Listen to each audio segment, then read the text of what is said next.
भाई लैपटॉप पता करो। मेहरबानी, शुक्रिया। मैं आपका ये एहसान याद रखूंगा हमेशा। ना इस तरह ना किया करो, अच्छा नहीं लगता। और पुरवकार बंदे हैं यार ये।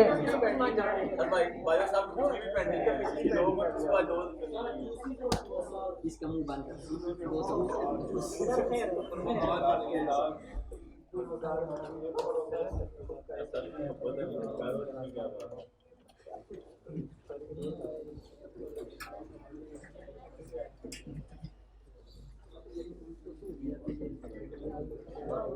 अच्छा, खुद ही चाचू के घर जाके, चाचू आपकी मोहब्बत है, आप हमें कढ़ाई खिलाएंगे, चाचू इस तरह की बातें ना किया करो यार। पुरवकार जिंदगी गुजारो। मैं सीरियसली बता रहा हूँ।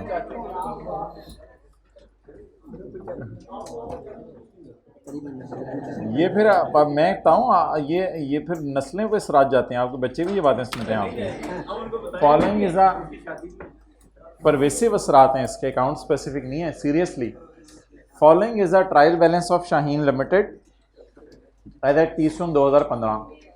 पेज नहीं बताऊंगा, मैं कभी भी नहीं बताता। मैंने पहले कभी पेज बताया जिंदगी में? Page 651। Sale, manufacturing cost, selling and distribution expenses, admin expenses, opening stock, interest on loan, provision for income tax, advance income tax. इन दोनों को हम नेट नहीं करेंगे। एक है टैक्स पेएबल, एक है प्रीपेड टैक्स। इनको नेट नहीं करेंगे, अलग अलग शो करेंगे बैलेंस शीट में।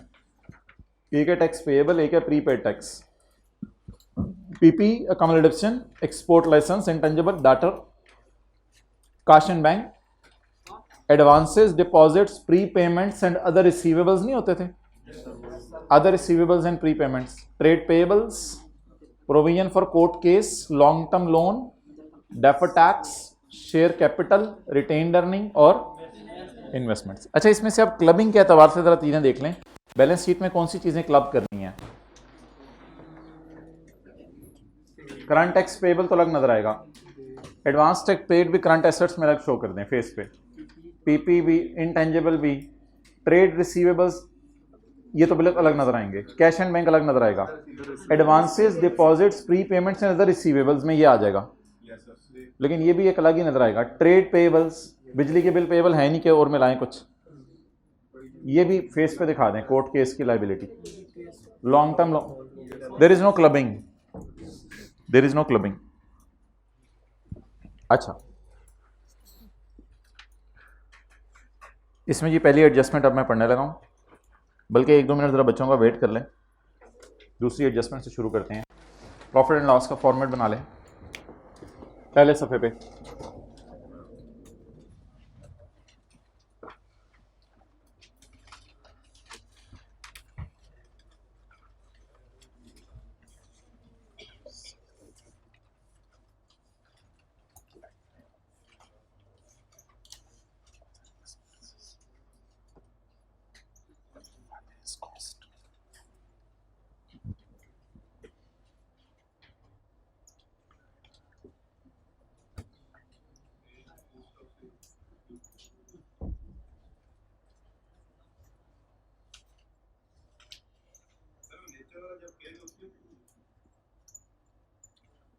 जी,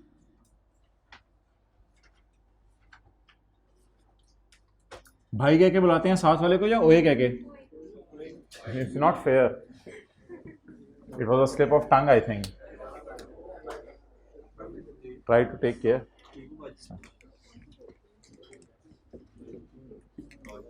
अच्छा जी, भाई नकल मार तू, मुझे देख के बता एसेट्स कितने हैं नॉन करंट। तेरा नकल मार, जल्दी जल्दी जल्दी देख के बता नॉन करंट एसेट्स कितने हैं। मार मार मार नकल जल्दी, कितने हैं?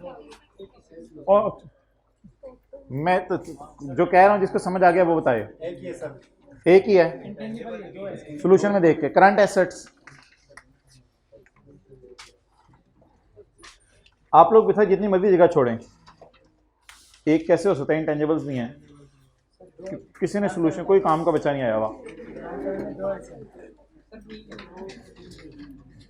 3 नॉन करंट, करंट कितने हैं 5, इक्विटी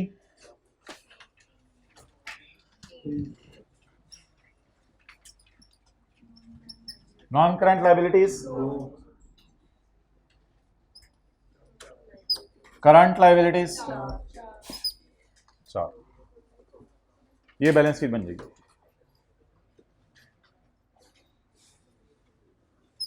यार ऑडिट को ऑनलाइन ले लो यार, FY2 ऑनलाइन लोगे या ऑडिट ऑनलाइन?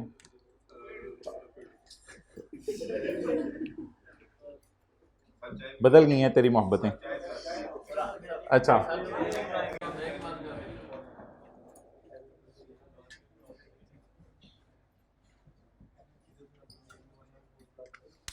ये स्टेटमेंट चेन इक्विटी, तो पहले सफे पे आ गया P&L, दूसरे सफे पे आ गया बैलेंस, और तीसरे सफ़े के टॉप पर 4-5 लाइनें statement of changes in equity.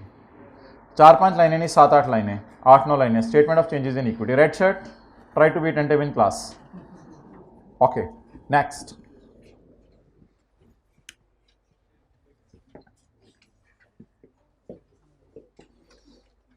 मैं दूसरे पॉइंट से शुरू कर रहा हूं। पहला पॉइंट तो मैं शुरू करूंगा जब बच्चे आए, अभी सिर्फ बड़े आए हैं।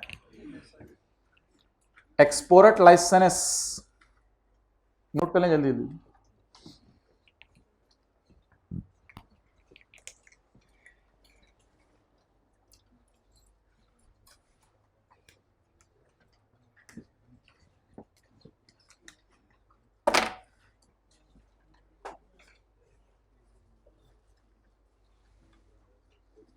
अच्छा बोले, अच्छा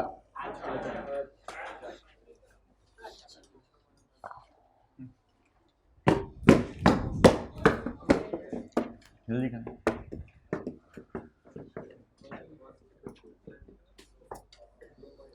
अच्छा,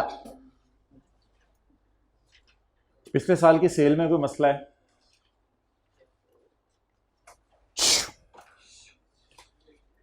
एक्सपोर्ट लाइसेंस की अमोर्टाइजेशन है, क्लोजिंग स्टॉक है, पीपीई की डिटेल्स हैं, डिप्रेशन वगैरह, लॉन्ग टर्म लोन में कोई मसला है, टैक्स की एडजस्टमेंट है, डायरेक्टर्स ने डिविडेंड दिया है, और इन्वेस्टमेंट्स में है कुछ मसला।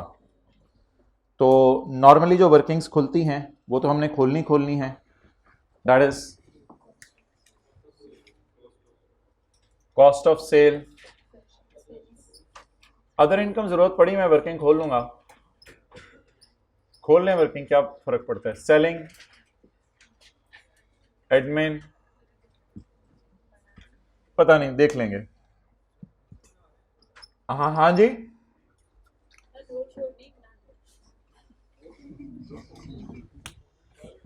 मजहूल मत बोलें, ये बस जो comparative figures and notes to the financial statements are not required, इसलिए हम वर्किंग 1 वर्किंग 2 कर रहे हैं।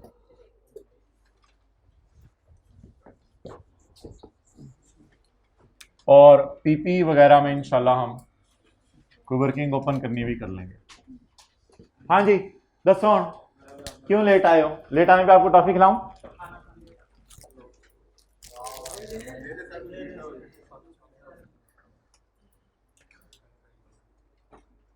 एक्सपोर्ट लाइसेंस ऑब्टेन हुआ है for exporting a new product. हम दूसरी एडजस्टमेंट से शुरू कर रहे हैं।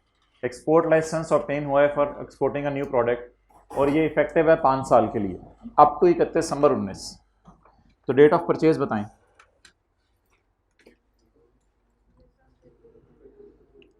डेट ऑफ परचेज बताएं जो सवाल में मिसिंग है।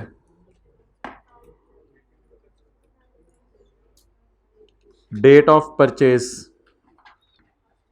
19, 18, 17, 16, 15। ट्राई करता हूं मैं 1 जनवरी 15 लिख के, शायद मैं सीधा चलूं तो जवाब सही आ जाए। 15, 16, 17, 18, 19, कितने साल हो गए? इसका मतलब है मैंने डेट ऑफ परचेज सही निकाल लिया। तो डेट ऑफ परचेज दी हुई है, डेट ऑफ एक्सपायरी दी हुई है, डेट ऑफ एक्सपायरी दी हुई है, और मैंने क्या निकाल ली? परचेज। तो मुझे कोई फन्ने खां बनने की जरूरत नहीं है, 5 साल पीछे आना कोई मसला नहीं है। 31 दिसंबर 19 को कोई भाई फोत हो गए जिनकी उम्र 5 साल की थी, तो ये पैदा कब हुए थे? 5 साल पहले। 1 जनवरी 15 को, पहली की जान ले लिया करो। However the exports commence from अगला साल, लेकिन एक्सपोर्ट शुरू अगले साल से हुई है। बताएं जी अमोर्टाइज करना कब से शुरू करें? जब अवेलेबल फॉर यूज है, जब अगले साल से यूज शुरू हुआ, अवेलेबल फॉर यूज है तब से अमोर्टाइज करना शुरू करें। कितने साल? 5 साल। Divide by 5 into 6/12। इसको इग्नोर करें इस लाइन को कि एक्सपोर्ट अगले साल से शुरू हुई है। जीआरएन हमारा 30 जून है। ये मेरे से क्यों पूछ रहे हो यार, हद हो गई है, इतनी क्लासों के बाद ये मेरे से पूछ रहे हो। जीआरएन FR2 का बच्चा पूछ रहा है जीआरएन हमारा 30 जून है, रिक्वायरमेंट पड़े बगैर। अच्छा आप बता दें जी, हम जो है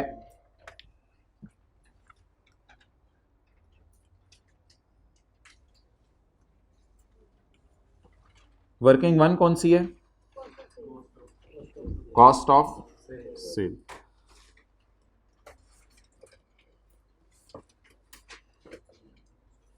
working two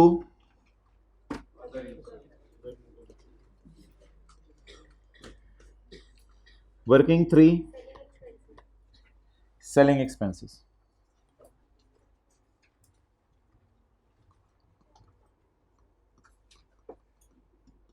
working 4 admin expenses.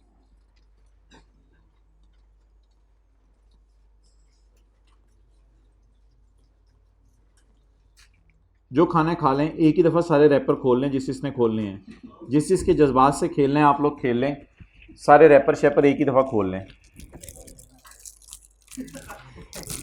अच्छा नहीं बस ठीक है। अमोर्टाइजेशन बताएं जी। अमोर्टाइजेशन एसेट की कॉस्ट ट्रायल में दी हुई है, डिवाइडेड बाय ज़रब अवेलेबल फॉर यूज जब से है।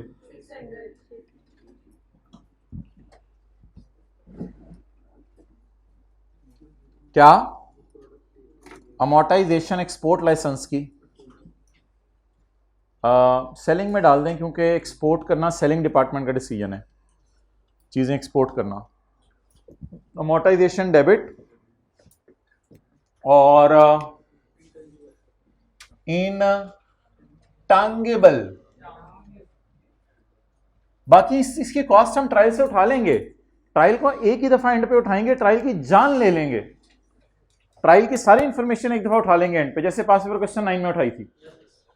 ठीक है, अब आप समझते जाओ। पहले हम एडजस्टमेंट्स पोस्ट कर रहे हैं, लेकिन डिस्क्लोजर के सवाल को कैसे लेके चल रहे हैं वो थोड़ा अलग तरीका है। ये जो एरर्स वाला सवाल है इसको कैसे लेके चलना है ये अलग तरीका है। ये मैं आपको फिर डिफरेंस बताऊंगा करने के बाद।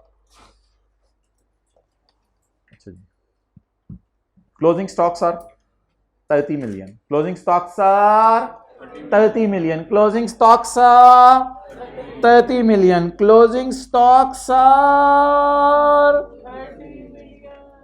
great. Well done. You are with me. I am with you. We are in class. Closing stock is 30. Double entry. यार थोड़ा सा एहतियात इधर रख सकते हैं, मैंने 2-3 एहतियातें बताई थी। ऊपर क्या आएगा? स्टॉक, फिर डेटर वगैरह।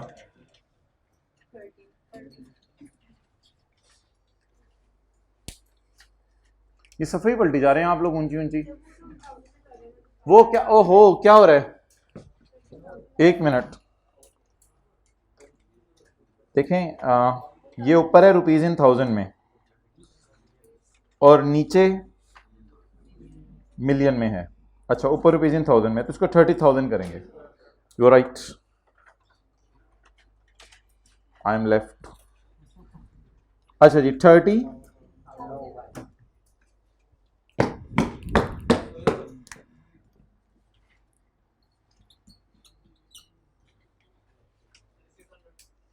क्या 600 इज इंटेंजिबल्स की अमोर्टाइजेशन। क्या नहीं, उसको लगाने की जरूरत नहीं, लगे हुए को नहीं लगाने।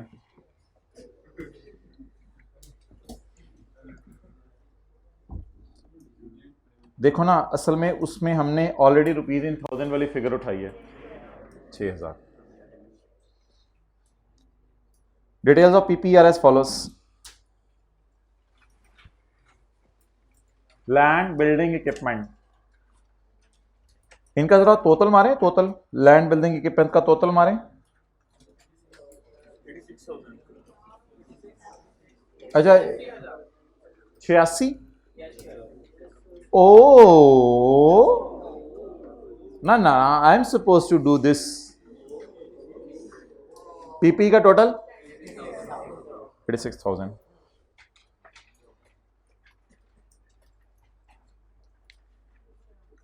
Fully depreciated amounts included in cost, इसको डेप्रिशिएट करेंगे पूरा साल। हालांकि ये क्लोजिंग बैलेंस है, लेकिन साल के शुरू में भी यही बैलेंस होगा, ओपनिंग बिल्डिंग्स भी यही होंगी अगर कुछ नहीं बताया हुआ। और 30,000 में से 3,000 फुली डेप्रिशिएट हो चुकी हुई है, पता नहीं कब की, तो फिर 30,000 को डेप्रिशिएट करें या सिर्फ 27,000 को? 27,000 को। द कंपनी यूजेज सीधा लकीर तरीका फॉर चार्जिंग डेप्रिसिएशन होले होले। Depreciation is allocated to manufacturing, distribution and admin in the ratio of इतने इतने एंड इतने। अच्छा जी, अब आप डेप्रिसिएशन निकालेंगे सबसे पहले बिल्डिंग की। 36 डिवाइडेड बाय 20, 36,000 डिवाइड बाय 20।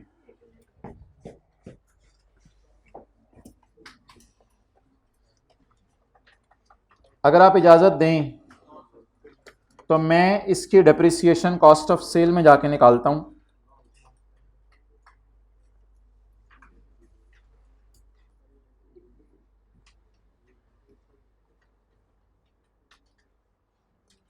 तू नहीं छुपता।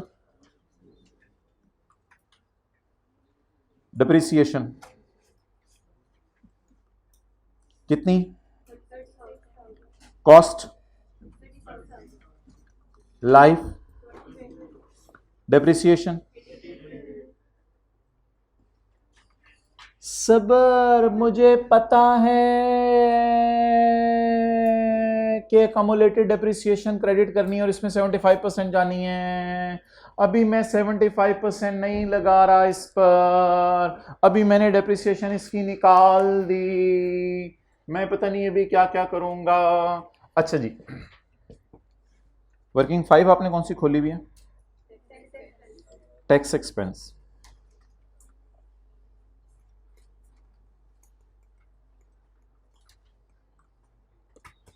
ठीक के रखें। वर्किंग 6 पीपी,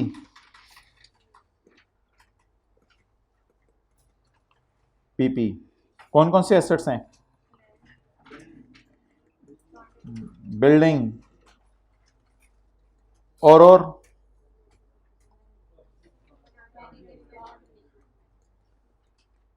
लेस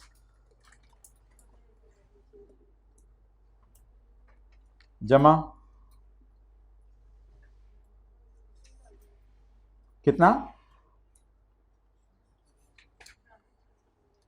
भाई ट्रायल में क्यों चातियां मार रहे हैं? एक मिनट एक मिनट एक मिनट, नोट ना करें। एक मसला है, ट्रायल में अकोमोलेटेड डेप्रिसिएशन देखें तीनों की इकट्ठी दी हुई ओपनिंग। मैंने एक मसला आपके सामने रखना है, ट्रायल में तीनों की अकोमोलेटेड ओपनिंग दी हुई है इकट्ठी। अब मैं अलग अलग ब्रॉड डाउन अकोमोलेटेड सबकी पहचान सकता हूं? नहीं नहीं नहीं नहीं, डेटा अवेलेबल नहीं है। क्या मैं अलग अलग अकोमोलेटेड सबकी पहचान सकता हूं? तो मैं क्या करूं, इस फॉर्मेट को यूज करूं या इसकी बजाय कोई शॉर्टकट मारूं? PP minus accumulated depreciation. ओहो पागल है हम, इतना क्यों टाइम जाया करें, रेशो में एलोकेट करें और ये करें वो करें, वो कोई जरूरी नहीं है। और हर एसेट का अपना तरीका होता है डेप्रिसिएट होने का, बिल्कुल गलत बात। ब्रॉड डाउन जमा डेप्रिसिएशन फॉर द ईयर। अब डेप्रिसिएशन बोलें, एंट्री बताएं जी डेप्रिसिएशन की। Depreciation debit 1800, accumulated depreciation credit. Brought down में जब depreciation for the year add कर देंगे तो कैरी डाउन आ जाएगी। चलें जी, वर्किंग नंबर 5 और 6 बनाएं।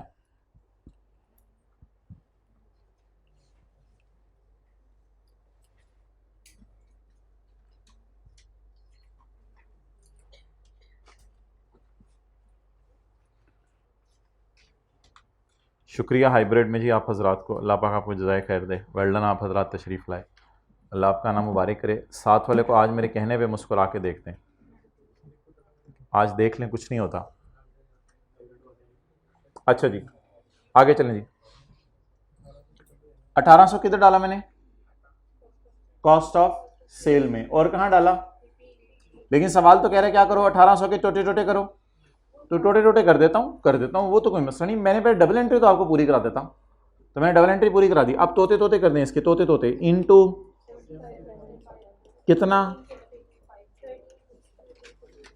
1350 इधर डाल दें, और कहीं डालनी हो सेलिंग में डालनी है कितनी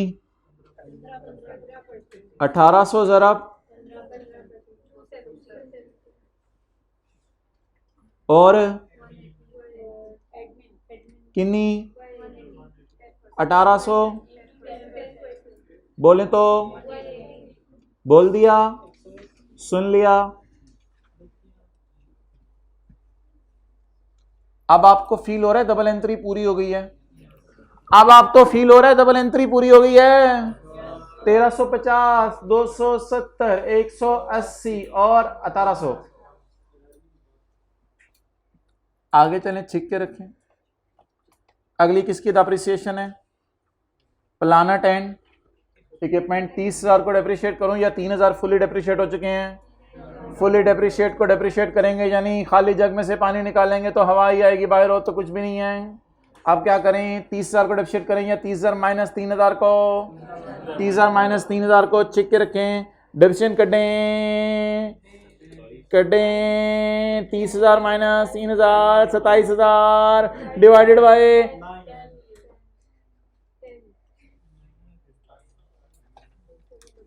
2700। नहीं, अंदर आओ, जमा वी एंजॉइंग टुडे 2700। तो डेप्रिसिएशन डाल दी उधर। क्या लोगों को बिरयानी में और पुलाव में मजे आते हैं और हमें क्या सवाल करने में मजे आते हैं, ये दुनिया ही अलग है यार। अच्छा, डेप्रिसिएशन कितनी आ गई जी? 2700। तो 2700 पहले दोनों जगह डाल देना, फिर मल्टीप्लाइड बाय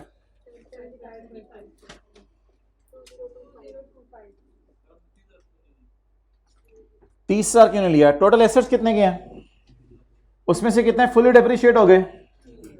अब अगर मैं 30,000 को डेप्रिशिएट करूंगा तो क्या होगा? फुली डेप्रिशिएट और ज्यादा डेप्रिशिएट हो जाएंगे।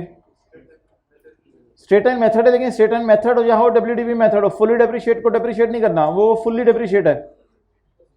30,000 में एक 3,000 वाली चीज पड़ी हुई है जिसका अकोमोडेशन में बैलेंस 3,000 जा चुका है। अब और कितना डालूं उसका अकोमोडेशन में बैलेंस? 3,000 फुल्ली डेप्रिशिएट हो चुके हैं, यानी 30,000 में से 3,000 की चीजें फुल्ली डेप्रिशिएट हो चुकी हैं, अपनी उम्र पूरी कर चुकी हैं 10 साल। बाकी जो 27,000 की चीजें हैं उनके 10 साल पता नहीं कब पूरे होने हैं, उनको डेप्रिशिएट करते रहें। 30,000 में 10 कुर्सियां पड़ी हैं 3,000 वाली, या 10 प्लांट पड़े हैं 3,000 वाले, उनमें से एक प्लांट फुल्ली डेप्रिशिएट हो चुका है, तो उसको डिस्पोजल अकाउंट में नहीं डालना। जब नहीं, बस यहां डेप्रिसिएशन निकालते हुए माइनस कर दें। स्ट्रेट लाइन मेथड में फॉर्मूला होता है opening excluding disposal excluding fully depreciated, फिर उस फिगर पर डेप्रिसिएशन निकलती है। तो ओपनिंग में से हमने फुली डेप्रिशिएटेड माइनस किया है। हाँ जी बोलो।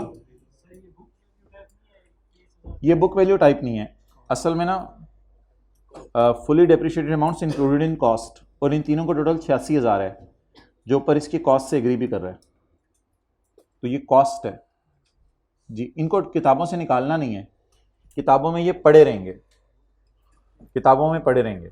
फुली डेप्रिशिएटेड एसेट कैसे पड़े रहेंगे? इंशाल्लाह थोड़ी देर में मैं 30,000 रुपया उठाऊंगा, पूरी कॉस्ट किताबों में पड़ा रहता है।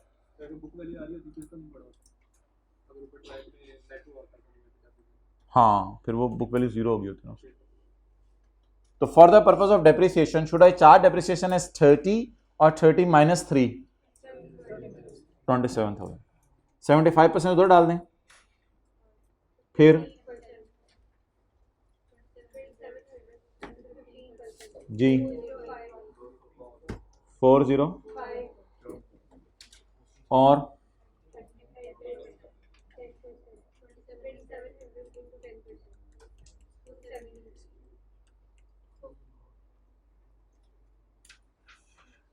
और डबल एंट्री इसकी पूरी हो चुकी है, उधर अकोमोडेशन में 2700 जा चुका है। Okay, next.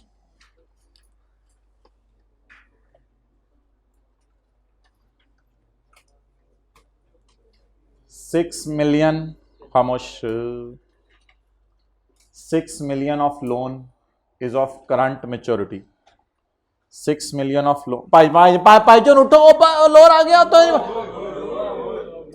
थोड़ा सा सीधे होके बैठो ना। 6 million of loan is of current maturity, 1 साल के अंदर पे हो जाने। टोटल कितना लोन है? टोटल कितना लोन है?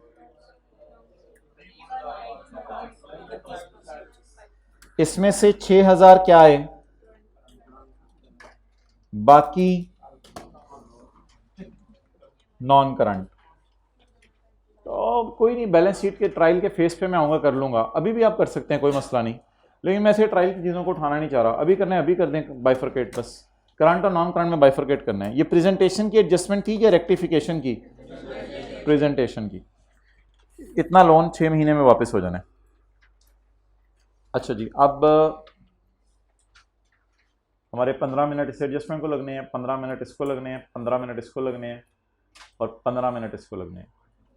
तो ये सारी ये एडजस्टमेंट्स अब हम करना शुरू करते हैं।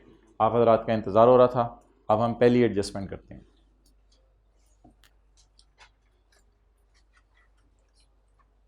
पिछले साल की सेल में एक सेल पड़ी है 10 मिलियन की, जो कि हमने कस्टमर को भेजी थी पिछले साल, सेंट की थी पिछले साल।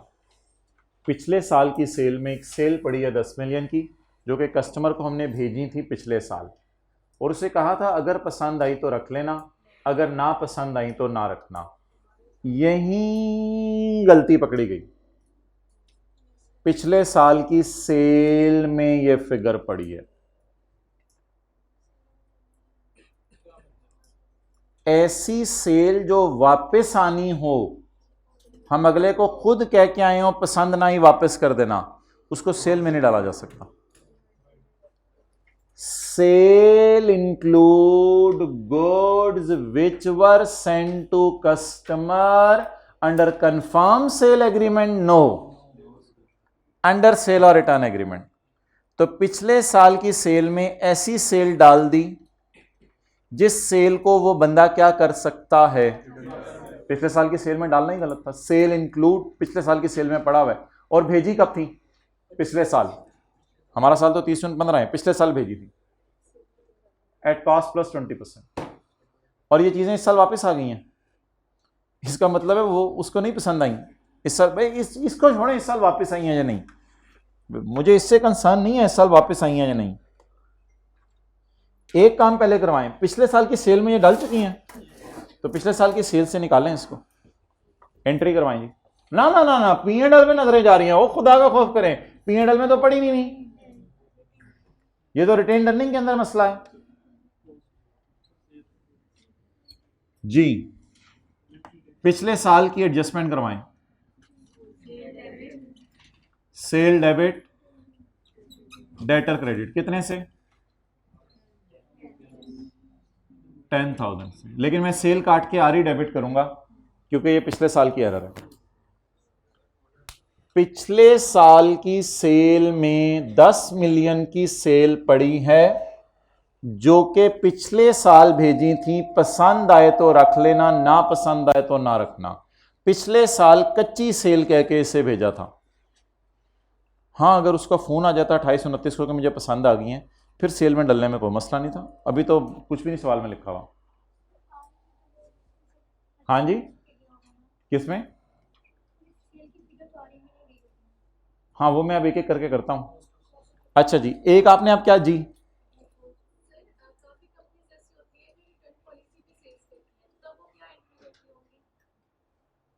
नहीं नहीं नहीं, ये वैसे जो कस्टमर को आप कह देते हैं चीज़ पसंद ना आई वापस कर देना, तो वो तो एक नॉर्मल बिजनेस के अंदर चीज़ चल रही होती है कि यार चीज़ पसंद ना आई तो वापस कर देना या एक्सचेंज करा लेना आके। इसका मतलब ये नहीं कि सारे एक्सचेंज कर लेते हैं, ये तो बिजनेस एग्रीमेंट में लिखा होता है सेल और रिटर्न एग्रीमेंट। और वो जो ज़बानी कलामी कह देता है या लिख के कह देता है या तब्दील हो सकती है, पर्ची के पीछे लिखा होता है 2-3 दिनों में, डजन मीन के वो वापस आ जानी होती है। तो उसकी बात नहीं है, सवाल वाज़ेह तौर पर लिखा करेगा लफ्ज़ सेल और रिटर्न एग्रीमेंट। अच्छा हाँ जी, वो मैं करने दो ना मुझे, उसको मैं भी कर रहा हूँ, उसके लिए 20% में लेने आया हूँ इधर से।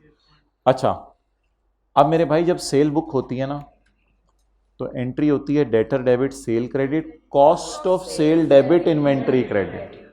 जब भी जीपी परसेंटेज दी होगी तो कॉस्ट की एंट्री भी हुई होगी। तो जब सेल होती है 2 एंट्रीज होती हैं, debtor debit sale credit. Obviously sale last year include 10 million, तो फिर पिछले साल की कॉस्ट ऑफ सेल में भी ये गई है। तो पिछले साल क्या एंट्री हुई होगी?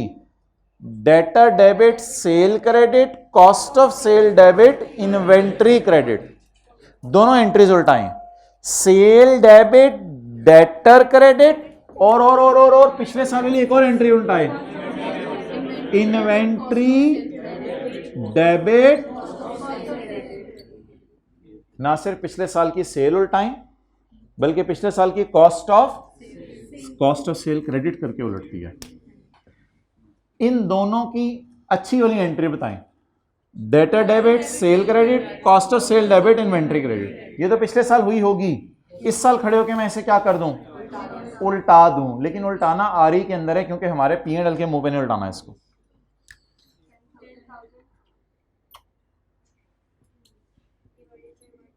Divided by 120 into 100।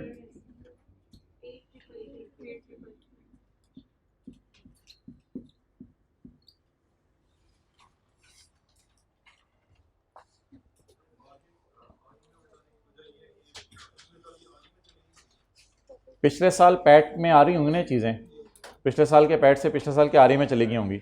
अभी मैं रेड मार्कर पकड़ के सेल और कॉस्ट ऑफ सेल को काटूंगा।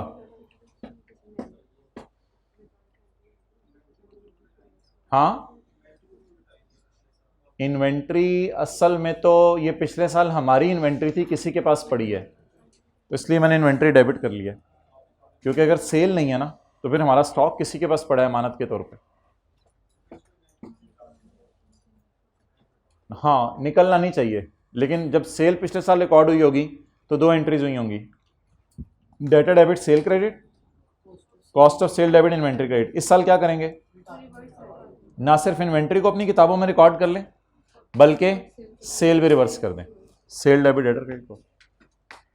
अच्छा जी, पिछले साल की एडजस्टमेंट्स बहुत रेयर आती हैं, लेकिन अगर पिछले साल की एडजस्टमेंट आएंगी तो साथ इसका टैक्स इफेक्ट भी आपने डालना होगा।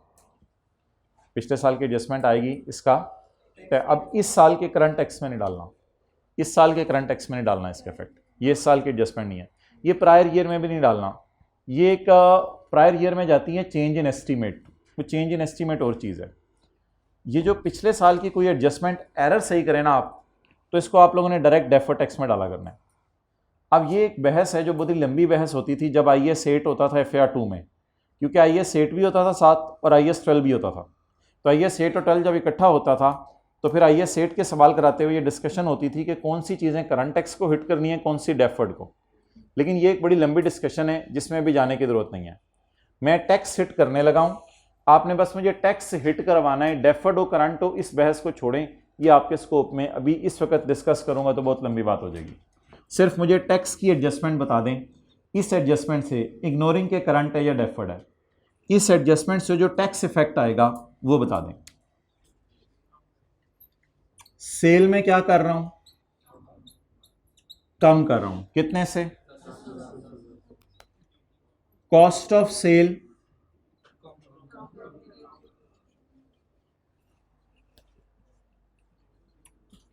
सेल क्या कर रहा हूं? कितने से? इससे प्रॉफिट कम हो जाएगा, कितने से? 10,000 से। खर्चे में कम कर रहा हूं, खर्चे में कम कर रहा हूं, कितने से? खर्चे कम करने से प्रॉफिट बढ़ जाएगा।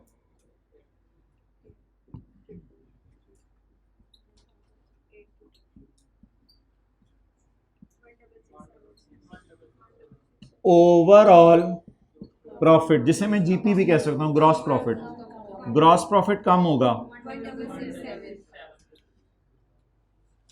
प्रॉफिट कम होने से टैक्स कम होगा। प्रॉफिट कम होने से टैक्स कम होगा। अब मुझे बता दें इसकी वजह से टैक्स क्या होगा। टैक्स कम होने की एंट्री,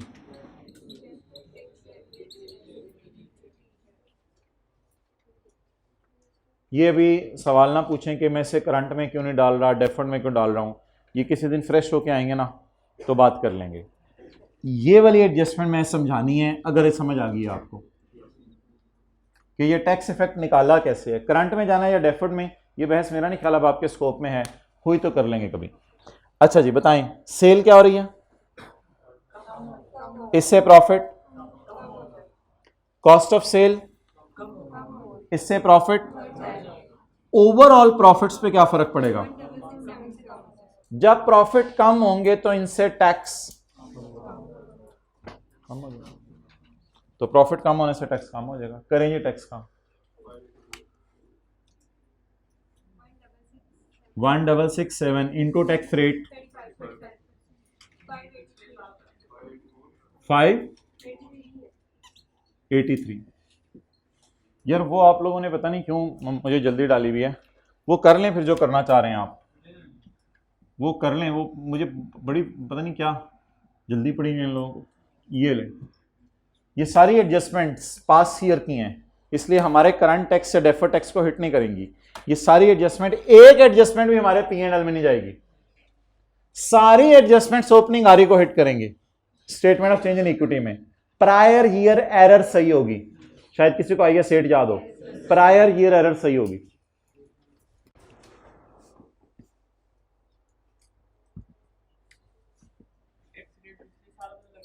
टैक्स रेट पिछले साल वाला लगेगा।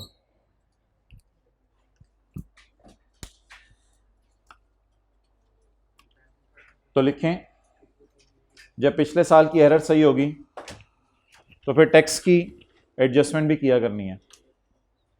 जब पिछले साल की एरर सही होगी तो साथ टैक्स की एडजस्टमेंट भी किया करनी है।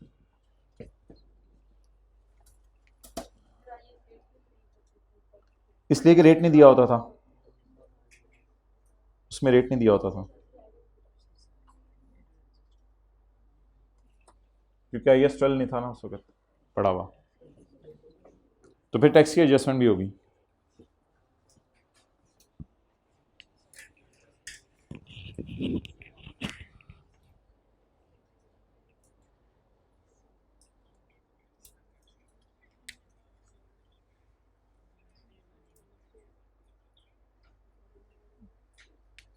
ओके, पोस्ट करें जी। आरई के ऊपर ओवरऑल इफेक्ट बता दें। आरई नेगेटिव 10,000 +8, आरई कम, आरई ज्यादा, आरई ज्यादा,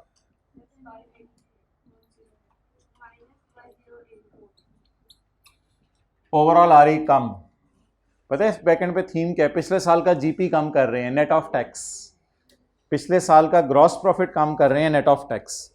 असल में तो ये पिछले साल का जीपी है ना भाईजान, ये पिछले साल का क्या है जीपी, और ये पिछले साल के जीपी के ऊपर टैक्स है।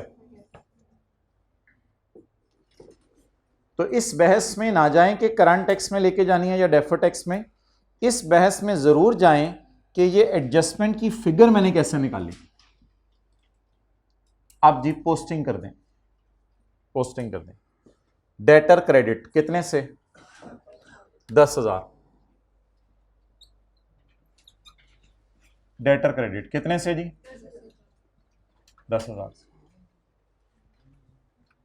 पोस्टिंग देखिएगा, एक मिनट पोस्टिंग देखिएगा। डेटर क्रेडिट इन्वेंट्री, ये पिछले साल की क्लोजिंग है, ये पिछले साल की क्लोजिंग बढ़ानी है ना, हमारे साल के लिए ये क्या बनेगी, ओपनिंग, हमारे साल के लिए क्या बनेगी, ओपनिंग। आसान सी है, बिल्कुल पोस्टिंग आसान होती है, हल्का सा ऐसे फोकस इधर उधर करते हैं, परेशान हो रहे होते हैं बाद में।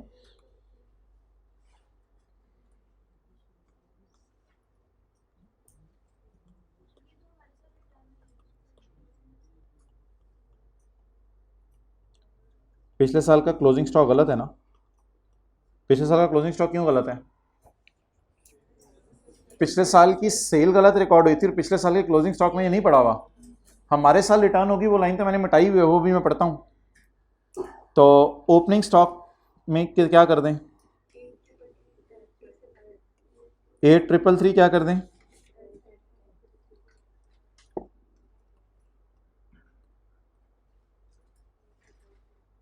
कॉस्ट ऑफ सेल में। अच्छा, और तीसरा काम, डीटीएल अकाउंट खोल के 583 डेबिट कर दें।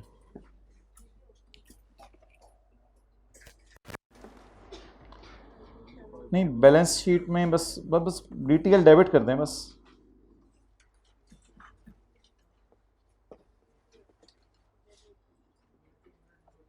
कितने से,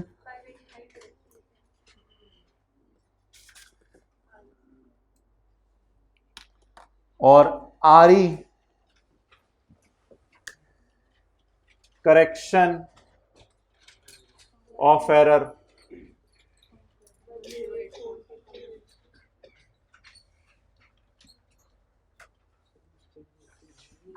हाँ, स्टेटमेंट ऑफ इक्विटी सवाल में रिक्वायर्ड है, सवाल में रिक्वायर्ड है। चलें, मुझे ना 1 मिनट दोबारा दें और एडजस्टमेंट देखें पोस्ट कैसे हो रही है। डेटर क्रेडिट देखें सारे, इन्वेंट्री पिछले साल के एंड वाली ही बढ़ानी है ना, तो वो हमारे साल की ओपनिंग होगी, क्लोजिंग में डालना तो कोई तुक नहीं बनेगी। इन्वेंट्री डेबिट, डीटीएल डेबिट, कितने से, 583 से। और इसके बाद आरई अलग अलग भी कर सकते हैं, मैं पेपर में ऐसे कर दूंगा स्टार डाल के, ये मैंने आरई निकाल ली जी। इट में बी योर वर्किंग नंबर 8 या जो भी नंबर दे दें, वर्किंग 7 को मैंने डीटीएल दे दिया जी। हमारे साल के डेटर क्यों कम हुए हैं, असल में डेटर तो मजबूरन मैंने बताया था क्लोजिंग ही पड़े होते हैं, ओपनिंग तो डेटर पड़े ही नहीं हुए। अब मैं डेटर अकाउंट ओपनिंग कहाँ से ढूंढूं, तो वो ओपनिंग वाले ही अभी तक क्लोजिंग में भी पड़े होंगे, तो अब ओपनिंग डेटर सवाल में अलग से दिए मैं कहीं, डेटर तो ओपनिंग डेटर वैसे सवाल दे भी नहीं सकता, पॉसिबल नहीं है, क्योंकि डेटर की इतनी ज़्यादा एडजस्टमेंट्स होती हैं, लेकिन कम से कम ओपनिंग स्टॉक सवाल ने दिया हुआ था, तो ओपनिंग स्टॉक को तो मैंने वहीं जाके सही कर दिया। बाकी डेटर अब कहाँ ढूंढ के, माइनस ही करने हैं ना, जहां मर्जी कर लूँ अब। तो the posting is very easy, balance sheet items में पोस्टिंग करनी है और बाकी आरई में। ये adjustment will never hit P&L, हमारे साल के P&L को कभी नहीं हिट करेगी ये।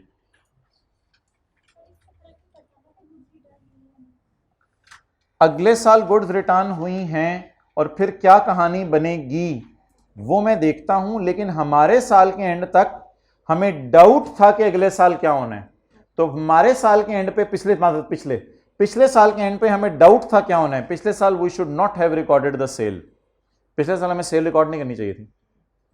इस साल अब देखते हैं क्या हुआ, ये जो पिछले साल हो गया है मैंने हिम्मत करके उसे सही करने की कोशिश की है आपके साथ मिलके। सेल लास्ट ईयर इंक्लूड बहुत भयानक लफ्ज था, और उससे अगला लफ्ज ये था कि these were sent on return basis, customer को कहा था पसंद ना ही वापस कर देना। इसका मतलब है साल के एंड पर मैं कंफर्म था कि सेल है या मुझे डर था कि वापस आ सकती हैं, डर था कि वापस आ सकती हैं, तो उस डर ने मुझे मना कर दिया सेल बुक करने से, लेकिन मैंने कर दी। सेल उल्टाएं, कॉस्ट ऑफ सेल उल्टाएं और टैक्स की एडजस्टमेंट करें।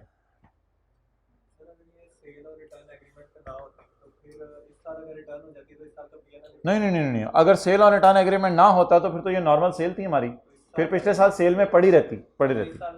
वो मैं अब एक मिनट, रिटर्न की अभी बात ना करो, अभी अभी ठहरो। तो ये पिछले साल की स्टोरी मैंने क्लोज कर दी।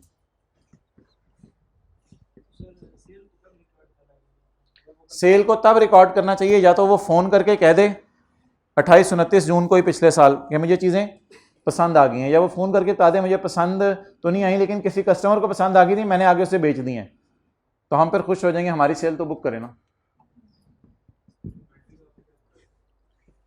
इन्वेंट्री पिछले साल की क्लोजिंग उसमें नहीं पड़ी होगी ना, क्योंकि बिक चुकी है हमारी नजर में, लेकिन वो हमारा स्टॉक है किसी और के पास पड़ा हुआ है, तो इसलिए फिर पिछले साल का क्लोजिंग स्टॉक गलत था। असल में क्लोजिंग स्टॉक ना फिजिकल काउंट से आता है, तो जो हमारे का क्लोजिंग था उसमें गलती नहीं हुई होगी, पिछले साल के क्लोजिंग स्टॉक में गलती हुई होगी। क्यों गलती हुई होगी? क्योंकि हमने सेल में डाल दिया हुआ है और उसके पास हमारा स्टॉक पड़ा हुआ है। सर मैं तो इस स्तर पे जा ही नहीं रहा, आप लोग पता नहीं किसी साइड पे लेके जा रहे हैं, बहरहाल लेके जरूर जाएं, मैं मना नहीं कर रहा, मैंने तो इसलिए 15-15 मिनट बताए थे, इसी एक ही एडजस्टमेंट को 20 मिनट हो गए हैं, अगली एडजस्टमेंट इसी तरह टाइम लेंगे 20-20 मिनट, मेंटली प्रिपेयर नहीं, कोई मसला नहीं। तो ओपनिंग स्टॉक में मैं इसलिए डाल रहा हूँ कि ये पिछले साल के क्लोजिंग स्टॉक की एडजस्टमेंट है। बाकी ओपनिंग डेटर मैं कैसे हिट करूँ? ओपनिंग डेटर अवेलेबल ही नहीं है। बाकी डीटीएल में अगर आप मुझे कहते हैं ओपनिंग डीटीएल हिट करूँ, तकरीबन मैंने शायद वही किया, ब्रॉड डाउन डीटीएल में इधर लिखूंगा, उसमें से ये हिट कर दिया मैंने इस साइड पर। तो हत्तल वसा मैंने कोशिश की है ओपनिंग फिगर्स को ही छेड़ूं, बट जो नहीं है अवेलेबल उनको छेड़ना तो है ना। ओके, इस साल क्या हुआ जी? अच्छा अभी तो एडजस्टमेंट खत्म नहीं हुई, सॉरी। इस साल क्या हुआ? इस साल वो बंदा चीजें वापस कर गया और वो जो डर था वो सही साबित हो गया, और हमने अभी तक कोई एंट्री रिटर्न की नहीं की। No correction has been made for return. चीजें वापस आने पर जो एंट्री होनी चाहिए थी वो नहीं की। असूली तौर पे अकाउंटेंट को इतना अक्लमंद होना चाहिए था कि अकाउंटेंट एक बोंगी मार सकता था। अकाउंटेंट अब हमारे साथ सेल रिटर्न बुक कर लेता, हाँ अकाउंटेंट ऐसा भी कर सकता था, हमारे साथ सेल रिटर्न बुक कर लेता, फिर वो सेल रिटर्न जो बुक करता उसे भी उल्टाना पड़ता, क्योंकि पिछले साल उसने सेल बुक कर दी। हमने कहा पिछले साल तो सेल है नहीं ये तेरी, वो तो अलग बहस है। जब इस साल वापस आई चीजें, उसने कहा मैं कोई रिटर्न की एंट्री नहीं कर रहा, मैंने कोई रिटर्न की एंट्री की। शुक्र है तूने रिटर्न की एंट्री नहीं की, क्योंकि हमने रिटर्न की एंट्री टाइप पिछले साल घुसा के भी कर दी है, हमने तो पिछले साल से रिवर्स कर। और अगर खुदा ना खास्ता वो कहता था accountant has recorded now cell return, अब फिर हम सेल रिटर्न उल्टाते, वो फिर कोई सेल टाइप एंट्रीज बननी थी, debtor debit, sale credit, cost of sale debit, inventory credit, वो फिर सेल टाइप एंट्रीज होनी थी, वो एक पूरा सेटअप होता, फिर वो फिर P&L के फेस पे जाता, वो फिर P&L के फेस पे जाता। जी बोलो। हाँ पहले ये भी करते, पिछले साल की गलती भी सही करते, इस साल की भी गलती सही करते। एक सादा सी बात आपको बताता हूं, छोटी सी एक मिसाल। पैसे चोरी हुए पिछले साल, मैंने एंट्री कर दी इस साल, अब 2 एंट्रीज करेंगे। पिछले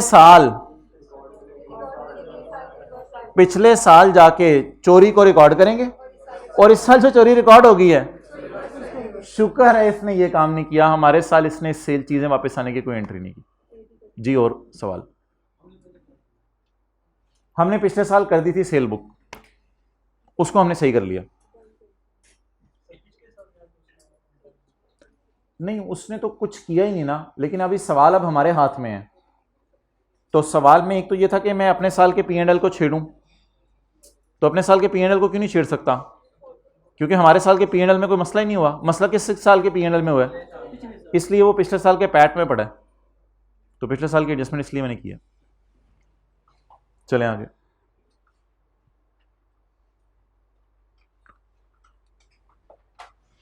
इतना तंग करने के बाद ना एक सादा सी एडजस्टमेंट पहले मुझे कराने दें आपको, पहले सादा वाली कर लें। मेरी तरतीब, मेरी क्लास है, मेरी मर्जी, मेरी तरतीब, मैं जिस मर्जी तरतीब से कहा। The company has made an investment in Mayfair limited during the year and irrevocably elected at fair value through OCI. The fair value of investment as at year end was 1 lakh.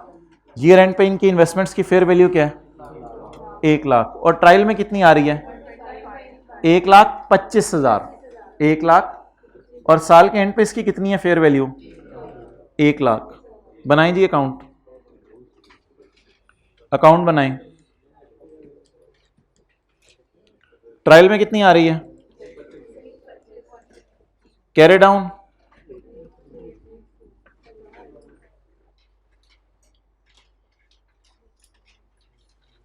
नहीं देखिए ना, वो फिगर 1,00,000 है तो मैं कर रहा हूं रुपीज इन 1000 में, तो ये मैंने 3 जीरो उड़ा दिए और वो फिगर ऑलरेडी रुपीज इन 1000 है, तो वो 1,25,000 है, उसके भी 3 जीरो उड़ गए। मेरे ख्याल से तो ठीक है। अब लॉस, कोई बच्चा पूरी क्लास में चैलेंज कर रहा हूं, एंट्री बताए इसकी, हाथ खड़ा करके। हाथ खड़ा करके जी बोले।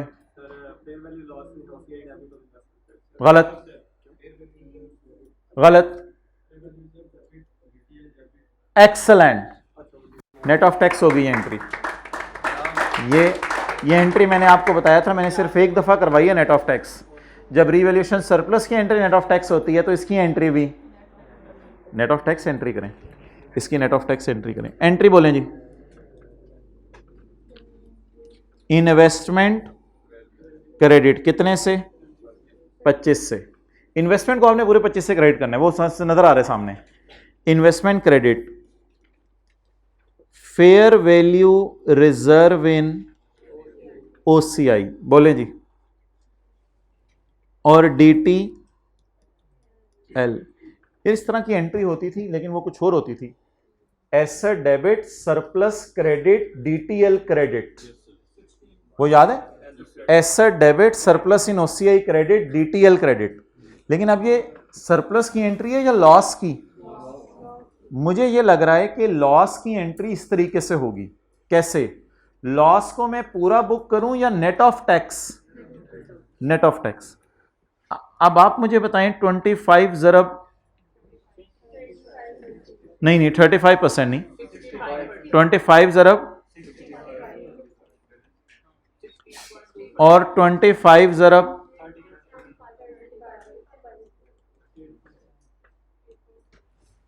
जी बोलें।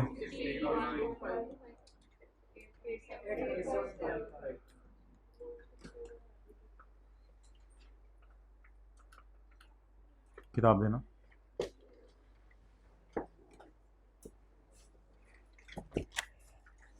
पॉइंट्स में हम सॉल्यूशन में गए हुए हैं।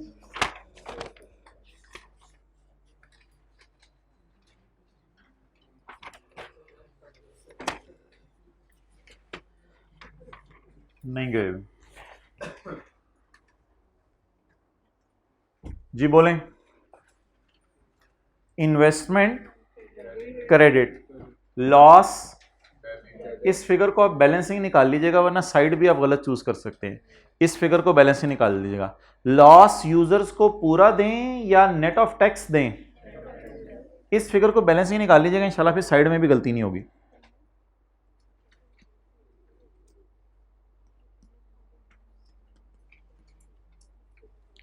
इसमें एक हिंट लिख लें, इन्वेस्टमेंट अकाउंट में पूरा लॉस जाता है। इन्वेस्टमेंट में पूरा लॉस, इन्वेस्टमेंट अकाउंट में पूरा लॉस जाता है।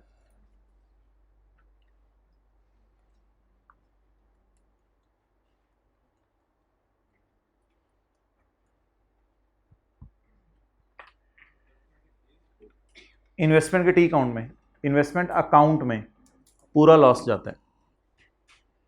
जब वहां पूरा जाता है तो इधर क्रेडिट भी पूरा ही होता है। जब वहां पूरा जाता है तो इधर क्रेडिट भी पूरा ही होता है। लेकिन जो यूजर को देना है गम, वो पूरा दें या नेट ऑफ टैक्स दें, ऑटोमेटिकली ये फिगर इधर बैलेंसिंग आ जाया करेगी। बाकी आपकी किस्मत है कि अकाउंट लायबिलिटी चल रहा है या एसेट, वो स्लैश एसेट डाल देंगे अगर एसेट अकाउंट चल रहा हुआ। आप इस एंट्री को पोस्ट कराएं। यूजर को गम पूरा दें या यूजर को सिर्फ 16 का गम दें? इसको हम ऐसे लिखा करते थे, change in fair value reserve. User को गम 16 ये वर्किंग नंबर कौन सी है हमारी? 9।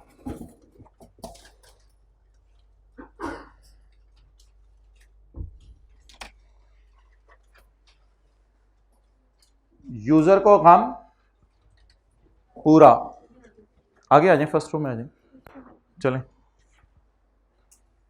यूजर को गम पूरा नहीं, यूजर को गम ये दे दें, बाकी क्या करूं? डीटीएल अकाउंट डेबिट कितने से? 8.75।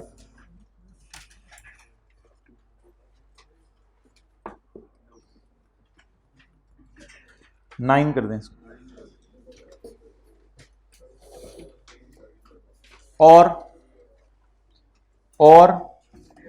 इन्वेस्टमेंट क्रेडिट होगी भी। तो जो अमाउंट इन्वेस्टमेंट अकाउंट से आया करेगी वो होगी ग्रॉस। आपने यूजर को गम देना है नेट, बाकी डीटीएल अकाउंट में डाल देना। हाँ जी पूछें।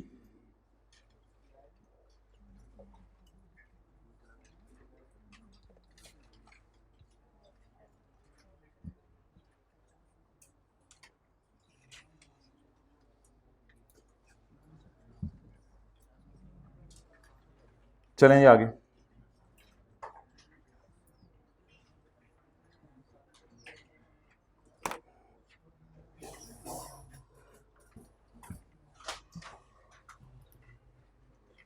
अच्छा भाई, आप अगर कभी ज़िंदगी में मोबाइल इस्तेमाल कर रहे हो तो टीचर देख ले। अच्छा, आप कभी अगर ज़िंदगी में किसी को कम पेमेंट करें और वो कहे बस और मुझे नहीं चाहिए, तो इस पे आपको क्या होती है? खुशी। 0.6 बताएं क्या करना, पहली लाइन पढ़ के।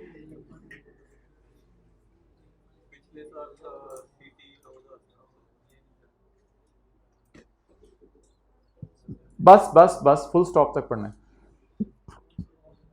आगे नहीं पढ़ना। 0.6 रह गया, फिर 7 नमाज के बाद करेंगे। 6 During the year 5 million was paid in full and final settlement of tax liability against which a provision of 7 had been made in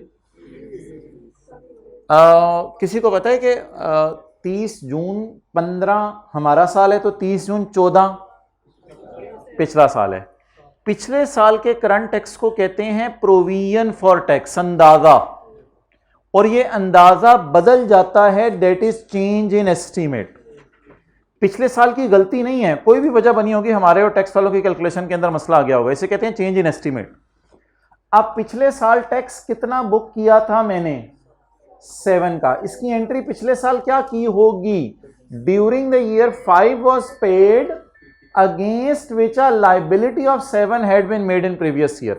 पिछले साल मैंने 7 मिलियन की एंट्री की होगी, सीटी डेबिट सीटीपी क्रेडिट। इस साल जब मैं पे करने गया हूंगा तो मुझे टैक्स वालों ने कहा कितना पे करो? 5। तो मैंने क्या एंट्री, मुझे क्या एंट्री करनी चाहिए थी? Provision debit 7000, cash credit. इस साल क्या करना चाहिए था? पिछले साल क्या कर ली थी? रेड शर्ट, हद होती है ना। पिछले साल क्या एंट्री कर ली थी? सीटी डेबिट सीटीपी क्रेडिट या सीटी डेबिट प्रोविजन क्रेडिट 7 से। इस साल क्या एंट्री करता? अदर इनकम में नहीं लेके जाते इसको, इसे खुशी बुक करते हैं। अदर इनकम में लेके जाते, इसको खुशी बुक करते हैं। ये इस साल की बन गई ओरिजिनल एंट्री। अकाउंटेंट कैश की एंट्री भूला नहीं होगा। पिछले साल, ये इस साल एंट्री करेंगे। आपको पता है पिछले साल का टैक्स इस साल 30 सितंबर में पे करते हैं, जिन्होंने टैक्स पढ़ा हुआ है। पिछले साल का टैक्स तो इस साल पे करते हैं ना। तो पिछले साल की लायबिलिटी नजर आ रही थी 7000, उसको जब पे किया 5000, तो बाकी मुझे खुशी हुई। इससे अदर इनकम में नहीं डालते, इसे सीटी में एडजस्ट करते हैं। इसको प्रायर लिख, मैं बताऊंगा अभी। अच्छा, अगला काम, हमने रॉन्ग एंट्री क्या की? मुझे ट्रायल बताएगा। ट्रायल ट्रायल में अभी तक 2000 की लाइबिलिटी नजर आ रही है। Well it was a very hidden adjustment. मैं मानता हूं ये 2000 पे कुछ बच्चों को शायद पता नहीं चलना था कि 7 और 5 का डिफरेंस है, but it is what I cap is. कोई इक्का दुक्का एडजस्टमेंट पूरे सवाल में डाल दे तो हम क्या करें। तो लाइबिलिटी किताबों में कितने की नजर आ रही है? 2000 की। ये क्यों नजर आई होगी? कोई बंदा सोच के बताए क्या एंट्री हुई होगी? कोई सोच के बताए रॉन्ग एंट्री क्या हुई होगी? असल में उसने प्रोविजन ही 5000 से डेबिट करके, इसी वजह से पिछले साल प्रोविजन रिकॉर्ड हुई थी 7000 से, इस साल पे की 5000, 2000 का पेएबल अभी तक ट्रायल में खड़ा है। और अगर सही एंट्री हो गई होती ना तो हमें ट्रायल में नजर आ रहा होता current tax expense prior year खुशी के नाम से। तो ट्रायल में क्या नजर आ रही है? Still liability. तो प्रोबेबली उसने कैश की एंट्री क्या की होगी? Provision debit cash credit. Probably उसने ये एंट्री की होगी क्योंकि हमें लायबिलिटी नजर आ रही है। अच्छा, इस सारी बहस में जाए बगैर ना एक सादा सी एडजस्टमेंट भी हो सकती है। एक मिनट, सादा सी एडजस्टमेंट। लाइबिलिटी किताबों में नजर आ रही है 2000 की, नीचे से देख के पता चल गया ये लाइबिलिटी अब नहीं है, तो यहां से माइनस कर दें 2000 और P&L के फेस पे जाके खुशी बुक कर लें। It is a change in estimate. खुशी कैसे बुक करें? करंट टैक्स एक्सपेंस को कम करके। करंट टैक्स एक्सपेंस को कम करके। करंट टैक्स एक्सपेंस कम करना भी एक चीज क्या होती है? खुशी। अब रेक्टिफाइंग एंट्री बताएं क्या बनी है? वही जो मैंने कहा था जबानी भी हो सकती थी। प्रोविजन ट्रायल में पड़ी हुई है कितने की? प्रोविजन डेबिट सीटी प्रायर 2000। रेक्टिफाइंग एंट्री भी यही बन रही है। या तो ट्रायल के फेस से देख लेते कि लाइबिलिटी की धज्जियां उड़ा दो, जिस तरह लिखा नहीं होता एसेट राइट ऑफ हो गया है तो एसेट को किताबों से उड़ा देते हैं, कैश चोरी हो गया है किताबों से उड़ा देते हैं। तो लाइबिलिटी चोरी हो गई या माफ हो गई? माफ हो गई। अब इस एडजस्टमेंट को पोस्ट करें। पोस्ट करें जी। प्रोविजन, क्या ये लाइबिलिटी नजर आती रहनी चाहिए किताबों में? अब ये लाइबिलिटी नहीं है। प्रोविजन डेबिट और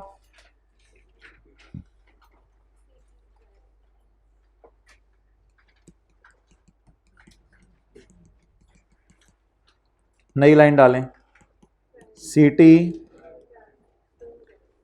खर्चे पॉजिटिव साइन से खुशियां, नेगेटिव साइन से खर्चे, पॉजिटिव साइन से खुशियां, नेगेटिव साइन से, क्योंकि खर्चे टाइप चीजें हैं ये, खर्चे पॉजिटिव साइन से और खुशियां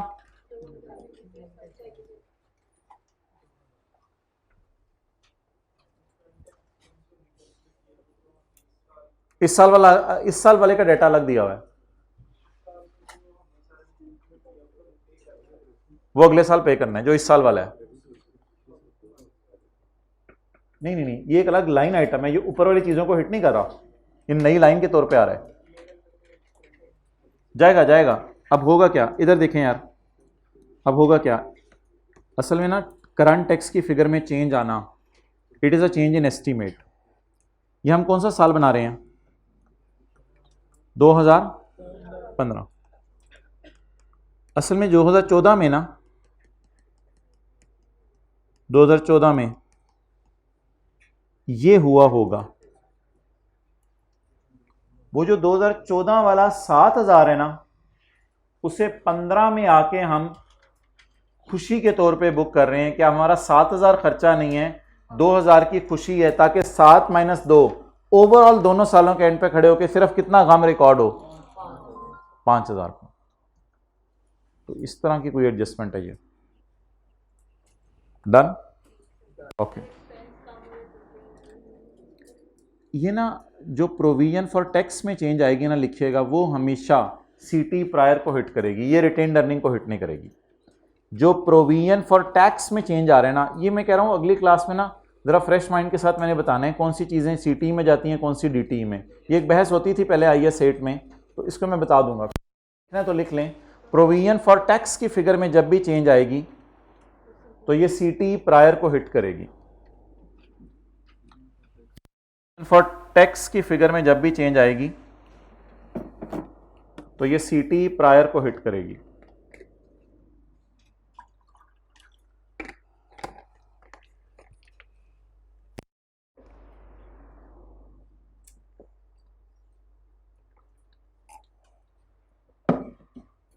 ये नोट कर रहे हैं रेड शर्ट वाले भाई? अच्छा चलें भाई, एंट्री बताएं आप। इसको मैं ज़्यादा आसान तरीके से आपको समझा रहा हूँ। वो ये तरीका है कि लाइबिलिटी नज़र आ रही है 2000 की, लाइबिलिटी डेबिट और खुशी बुक कर लें, लेकिन खुशी ज़रा एहतियात से बुक कीजिएगा। आप अजीब पागल हैं, खुशी खर्चों में आके बुक कर रहे हैं। तो खर्चे तो पॉजिटिव चाहे चीज़ होते हैं, यहाँ पर तो पॉजिटिव होते हैं ना। ओवरऑल फेस पे लेके जाके क्या करना है मैं बता दूंगा। तो आपको पता है डीटी भी जब खुशी आती थी नेगेटिव लिखते थे, यहाँ से याद कर लें। तो सीटी की भी खुशी आ रही है, नेगेटिव में लिखें। ओके आगे, current year taxable income exceed the accounting income by 5 million. Current year taxable income exceed the accounting income by 5 million.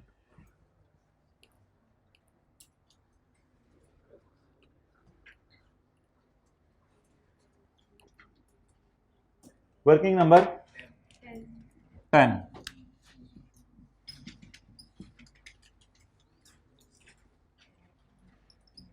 Current tax की वर्किंग, टीबीटी, कुछ चीजें ऐड कुछ चीजें लेस, और टैक्सेबल इनकम या taxable profit.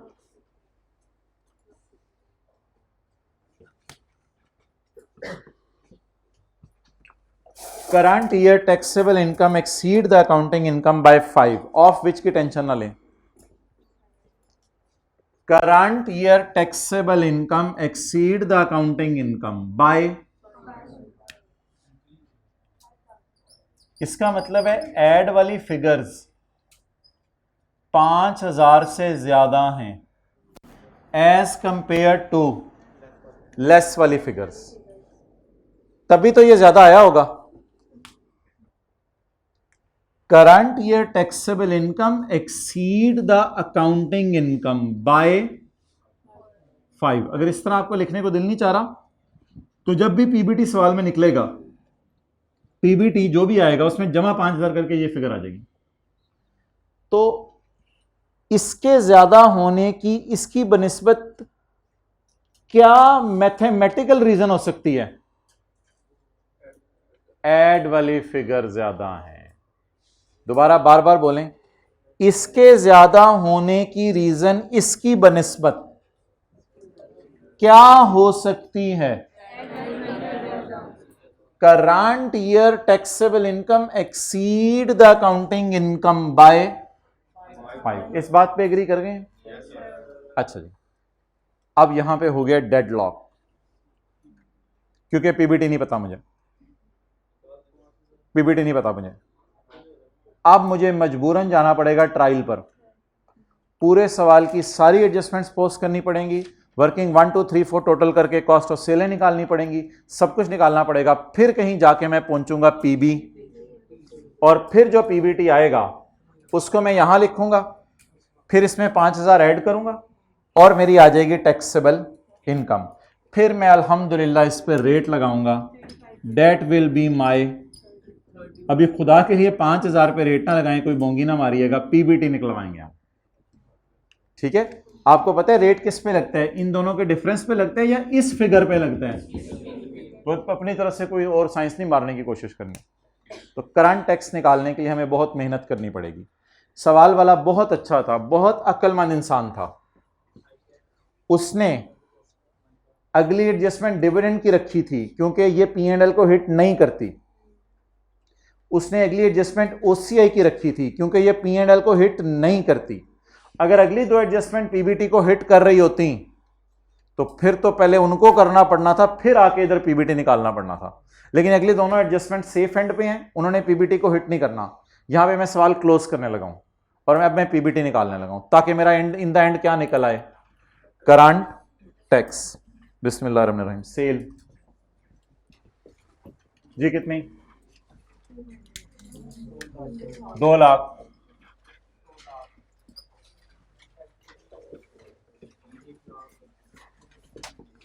Cost of manufacturing cost 1 lakh. मेरे साथ साथ करें, अलग अलग अलग टाइम नहीं है। मैन्युफैक्चरिंग कॉस्ट कितनी, 1 लाख।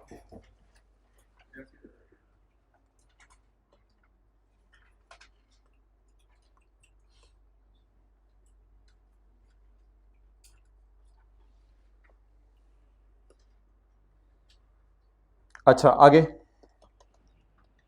Selling 30,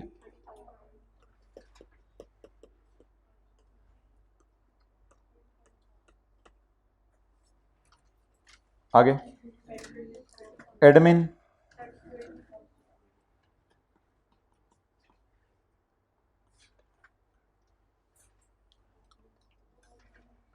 opening stock,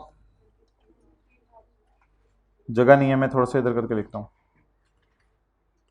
23,000।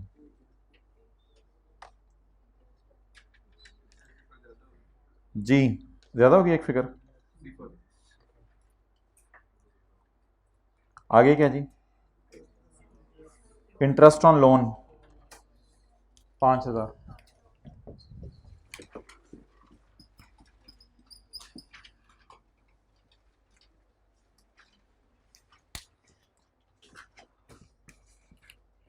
आगे एडवांस, ओहो ये तो बैलेंस शीट की चीजें शुरू हो गई हैं। Advance income tax current assets में शो कर दें।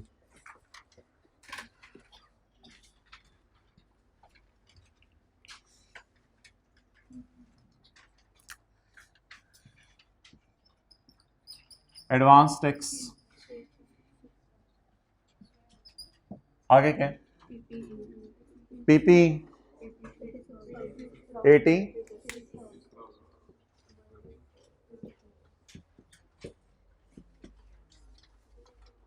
Working number 80। इस 86 में वो 3,000 पड़ा हुआ है, कोई मसला नहीं। और ब्रॉड डाउन अलग अलग नहीं दिया हुआ ना कि किस एसेट का कितना कितना है।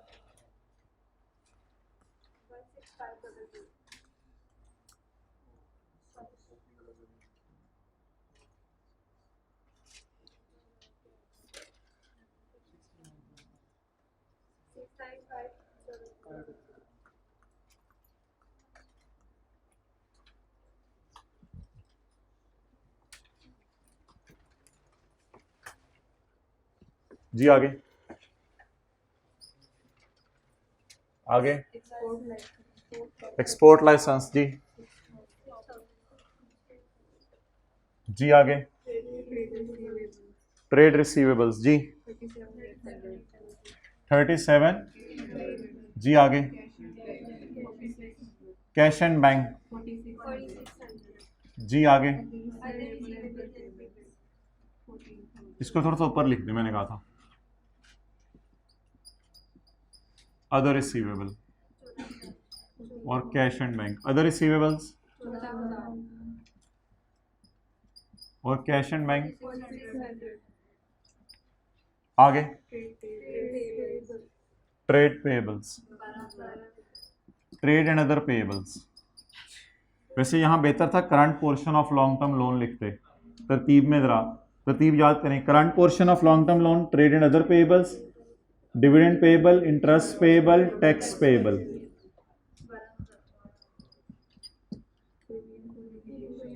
Provision for litigation, court case,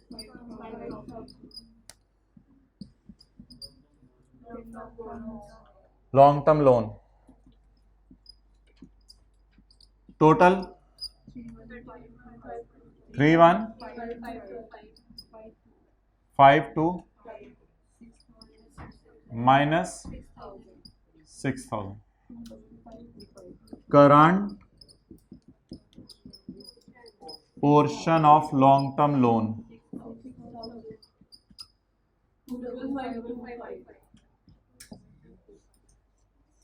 आगे डेफर टैक्स, यहां तक नोट करें।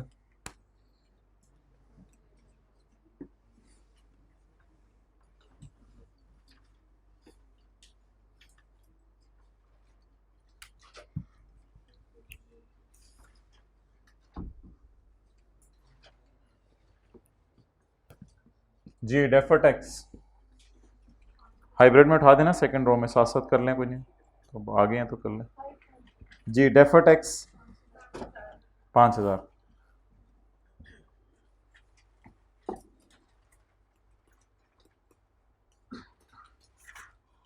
आगे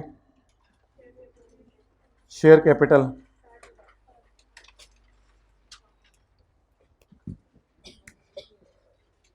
आगे हाँ जी ये 20,000 में लिखी तो है, लेकिन इसमें गलती है, वो डिस्कस करेंगे। लेकिन अगर आप पेपर में गलत भी हो गया तो काट के आप दोबारा सही भी तो लिख सकते हैं। तो मुझे अभी सर ऐसे छोड़ने दें 20,000। और इन्वेस्टमेंट उसका टी कौन बना हुआ है? इन्वेस्टमेंट का तो टी कौन बना हुआ है? कैरी डाउन उसका 1 लाख नहीं 100।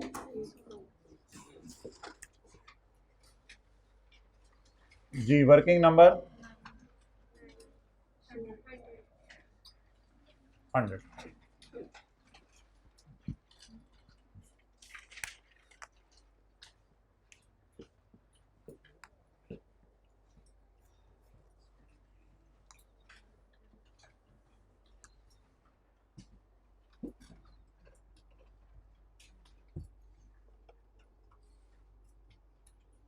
जी कॉस्ट ऑफ सेल का टोटल 1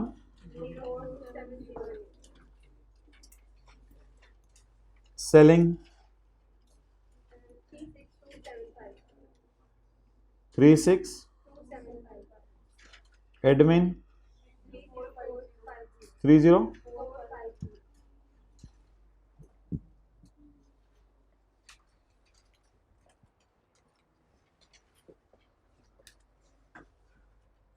10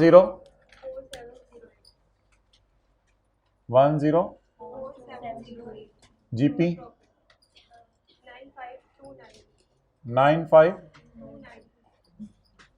सेलिंग एडमिन 30 पीबीटी ओए ओए बड़ा रोल है यार तूने 2 3 5 6 7 जाएं जी नमाज पढ़ के आ जाए 2 3 5 6 7।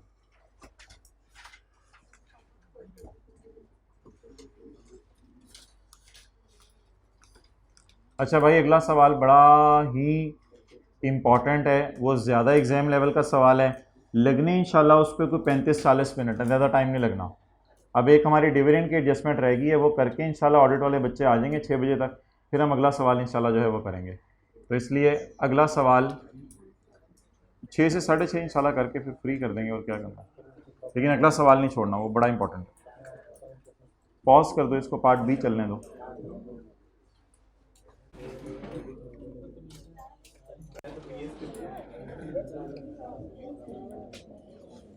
अच्छा जी current year taxable income exceed the accounting income by 28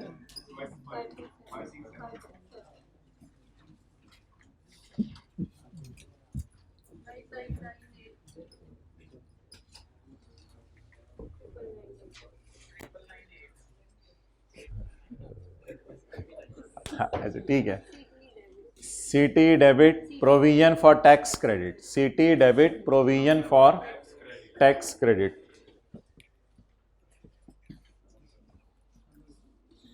कितने से? CT debit provision for tax,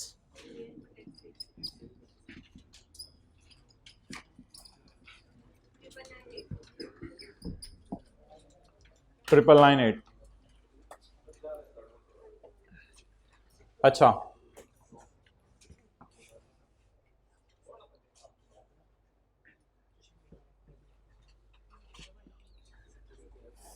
ले आओ कैमरा इधर, चलो उधर रखो। क्या? मैंने करंट टैक्स की एंट्री की है।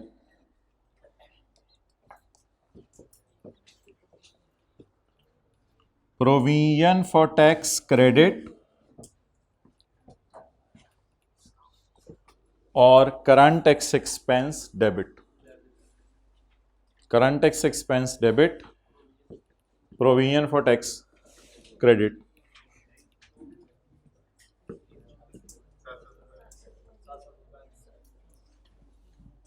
साथ साथ,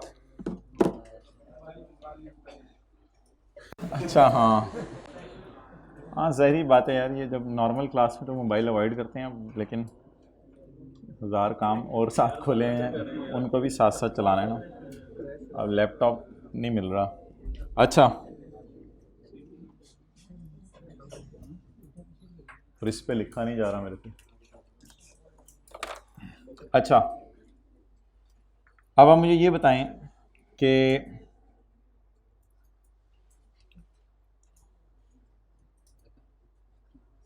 IS-12, अल्लाह आपका साथ वाले का भला करे, IS-12 तो नहीं खुलेगा इधर, IS-12 तो नहीं खुलेगा। एक हमने अप्रोच पढ़ी थी डेफर टैक्स को शॉर्टकट निकालने की। वो होते थे, 4 कॉलम बनते थे, accounting profit, taxable profit, difference और tax.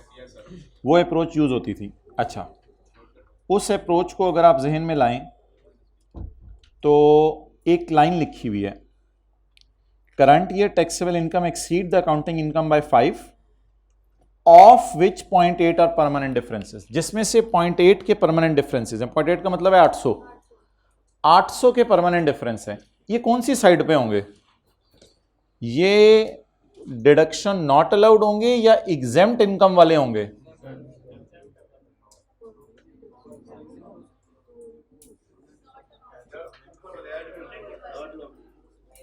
Current year taxable income exceed the accounting income by 5। एक minute, current year taxable income exceed the accounting income bye of which, अब इतनी तो है ना अकल, of which current year taxable income exceed the accounting income by 5 of विच, जिसमें, तो ये भाईजान डिडक्शन नॉट अलाउड वाले हैं। कितना? 800। But it will not effect current tax. Current tax मैंने सही निकाला हुआ है। आपको क्या पता है? आपको पता है ना कि डिडक्शंस नॉट अलाउड वगैरह ऐड होती हैं और अकाउंटिंग डिडक्शन ऐड होती है, टैक्स एक्सेप्शन माइनस होती है, बहुत सारी एडजस्टमेंट हुई होंगी। हमें अधूरी दे रहे, बार बार से चला रहे, current year taxable income exceed accounting income by 5, बार बार से चला रहे, विच इंक्लूड परमानेंट डिफरेंस। भाई कोई गलती नहीं है इसमें, लेकिन अब जो आपने 4 कॉलम डालने हैं, वो 4 कॉलम जगह मेरे पास इधर है, मैं इधर आपको डाल के दिखाता हूं। वो 4 कॉलम ये नहीं थे कि अकाउंटिंग वालों का प्रॉफिट, टैक्सेबल प्रॉफिट, डिफरेंस और टैक्स। और होमवर्क में इतने सवाल मिले थे और वो सारी डिस्कशन, ये आप अगर रिवाइज कीजिएगा जाके, तो मैंने आपको ये नहीं कहा था कि इसका और इसका डिफरेंस लेना है। मैंने आपको कहा शॉर्टकट ऑफ डीटी, मैंने आपको कहा था इसमें इसको ऐड करना है, परमानेंट डिफरेंस, क्योंकि मुझे टेम्परेरी चाहिए। जो सलूक करंट टैक्स में आपने किया है वही सलूक यहां पे करना है, मैंने कहा था। इसलिए एक लफ्ज डाला था हमने इधर, adjusted accounting. Adjusted for what? Pass paper question 11 में भी ये किया था जो महीने पहले सवाल किया था, डेफर टैक्स की शॉर्टकट अप्रोच, क्योंकि कैरिंग अमाउंट टैक्स बेस का डेटा अवेलेबल नहीं है। अकाउंटिंग प्रॉफिट बताएं एडजस्टेड कितने हैं?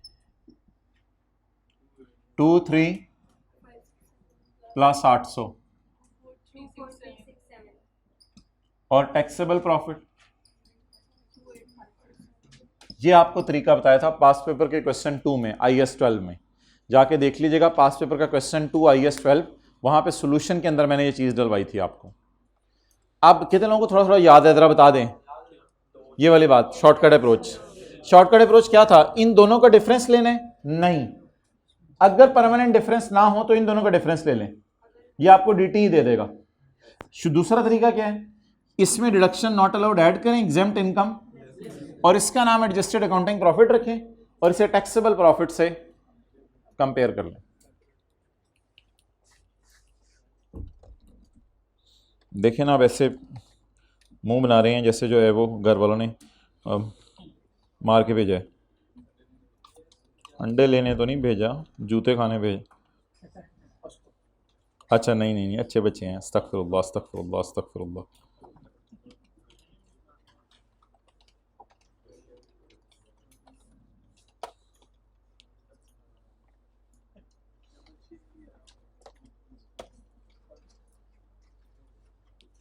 ये जी, ये जी, ये हमने क्लास में अप्रोच पढ़ी थी। Adjusted accounting profit, accounting profit plus deduction minus income eight separate rate. This methodology will be used when carrying amount in tax based data is, और फिर डिफरेंस और टैक्स। ये पढ़ा हुआ है पेज 291 पे, वॉल्यूम 1 में। हाँ जी, कितने सवाल होमवर्क में मिले? 24। कितने करके सोए? लाइबल फील करें, एंटाइटल्ड फील करें? एंटाइटल्ड फील करें। रेट 14, ये हो रही है वर्किंग 10.1 समझ लें, या वर्किंग 10 ही कंटिन्यू हो रही है। अच्छा, इसकी अब एंट्री सोचनी है आपने, मेरे साथ करानी है। एक तो मैंने रट्टा लगवाया था, अकाउंटिंग प्रॉफिट ज्यादा है टैक्सेबल प्रॉफिट से तो खर्चे की एंट्री, और अगर अकाउंटिंग प्रॉफिट कम है टैक्सेबल प्रॉफिट से तो खर्चा उल्टाने की एंट्री। लेकिन रट्टा नहीं। होमवर्क में मिले 24, करके सोए 28, लाइबल फील करें एंटाइटल्ड। एंटाइटल्ड की एंट्री होती है ये, लेकिन वी आर वेरी अनलकी कि एसेट अकाउंट हमारा नहीं है, हमारा लाइबिलिटी अकाउंट चल रहा है। तो मैंने कहा था स्लैश डाल के लाइबिलिटी लिख दिया। एसेट बढ़ाना या लाइबिलिटी कम करना एक ही चीज है, कोई नहीं, खैर। तो हम लाइबिलिटी अकाउंट चला रहे हैं, एंट्री कर दें जी 14। इसको अब हम पोस्ट करते हैं। क्या डेटा अवेलेबल नहीं था? कैरिंग अमाउंट और टैक्स बेस का डेटा अवेलेबल नहीं था।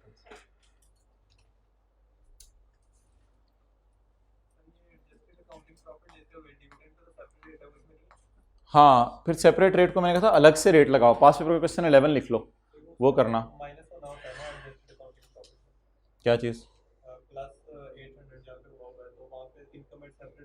इनकम सेपरेट तो है कोई नहीं ना सवाल में, उसका तो है ही नहीं दिया हुआ, और वो बांटने वाला है, मिलने वाला नहीं है, वो मिलने वाला। अच्छा, और रेट भी नहीं लग कोई नहीं। अब एंट्री पोस्ट करें जी, डेफर टैक्स लाइबिलिटी डेबिट। ये दोनों को याद आ गई है ये प्रोसेस? आप कुछ हाथ खड़ा कर दें, आधे आधे भी हाथ खड़ा कर देंगे, मेरा काम चल जाएगा।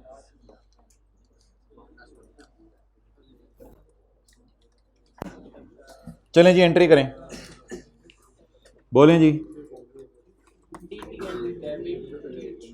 DT खुशी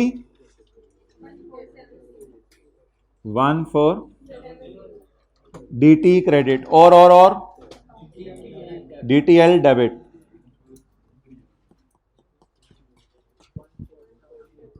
वन फोर CD बैलेंसिंग निकालेंगे, CD बैलेंसिंग निकालेंगे।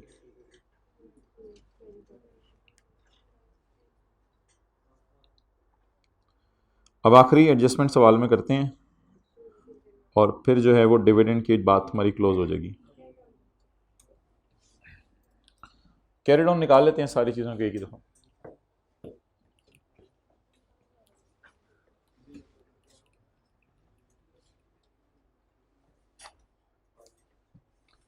तो ये जी एडजस्टमेंट पोस्ट हो गई, DTL डेबिट और DT वर्किंग नंबर 5 में। आखिरी एडजस्टमेंट पहले डिसाइड कर लें कौन सा वाला डिविडेंड हमने शो करना है, फिर उसके बाद जो है वो अगली डिस्कशन कर लेते हैं। ऑन जुलाई 30-15 हमारा साल ख़त्म होने के 30 दिन बाद, हमारा साल ख़त्म होने के बोर्ड ऑफ डायरेक्टर ने प्रपोज किया है final dividend at the rate of 15% for हमारा साल। ये तो अगले साल रिकॉर्ड होगा। 2014 का फाइनल डिविडेंड था, वो कब रिकॉर्ड होगा? हमारे साल। शेयर कैपिटल पकड़ें, शेयर कैपिटल पकड़ें और कंसोलिडेशन की तरह रेट लगा दें। 60,000 कितना? 12,000।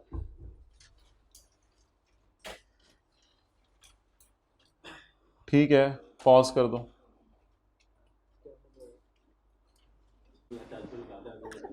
अच्छा, ये जो डिविडेंड है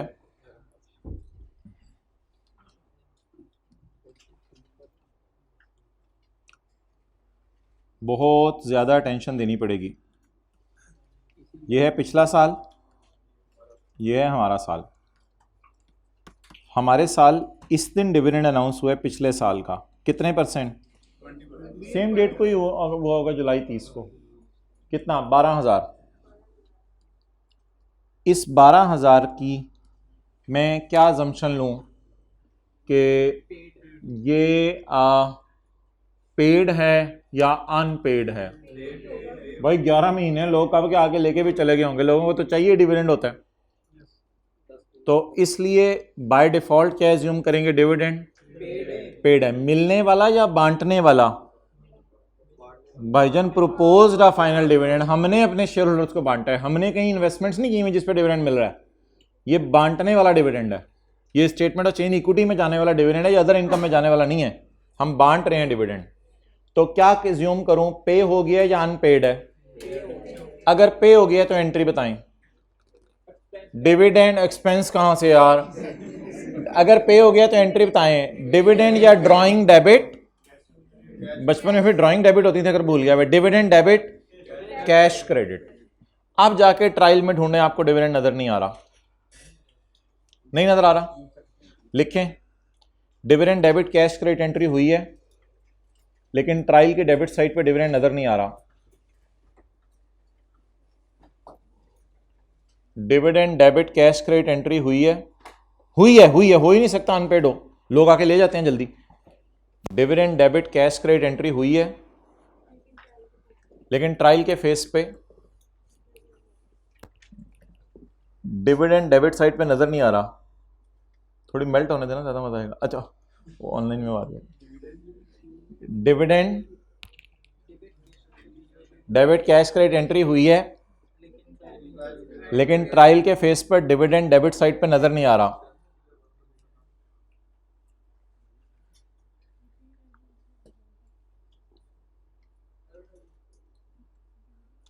जी भाई, एक आइसक्रीम का डब्बा लाएं, एक जवाब आ गया है, मंगवाएं एक आइसक्रीम का डब्बा। इधर से फर्स्ट रो से आवाज आई है, जवाब मिल गया, एक स्टूडेंट ने जवाब दे दिया। क्या करें? सवाल तो मैंने बस चल रहा था, हो गया बीच में जवाब भी आ गया।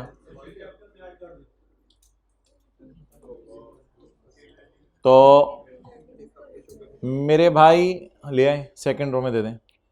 मेरे भाई मुझे बताएं, वो रिटेन्ड अर्निंग में नेट हो गया होगा, वो रिटेन्ड अर्निंग में नेट हो गया होगा। यहीं से बात आई थी रिटेन्ड अर्निंग की, चला दें एंड। रिटेन्ड, इसने भी बोला था यार, इधर भी ला दो, वो रिटेन्ड अर्निंग में नेट हो गया होगा। अच्छा चलें छोड़ें, सवाल कहते हैं सेल रिटर्न हो गई, नजर नहीं आ रही, रिकॉर्ड हो गई है, नजर नहीं आ रही, सेल में नेट होगी। सवाल कह रहे हैं मैंने एसेट्स को डेप्रिशिएट कर दिया, अकोमोडेशन अकाउंट नजर नहीं आ रहा, एसेट अकाउंट बुक वैल्यू पे पड़ा होगा, एसेट अकाउंट किस पे होगा? सवाल कह रहे हैं परचेज रिटर्न रिकॉर्ड होगी है, नजर नहीं आ रही, लेकिन होगी है रिकॉर्ड, परचेज में से नेट कर दें। तो लिखें अकाउंटेंट ने आरई में से कम कर दिया होगा, अकाउंटेंट ने आरई को कम कर दिया होगा, अकाउंटेंट ने आरई को कम कर दिया होगा।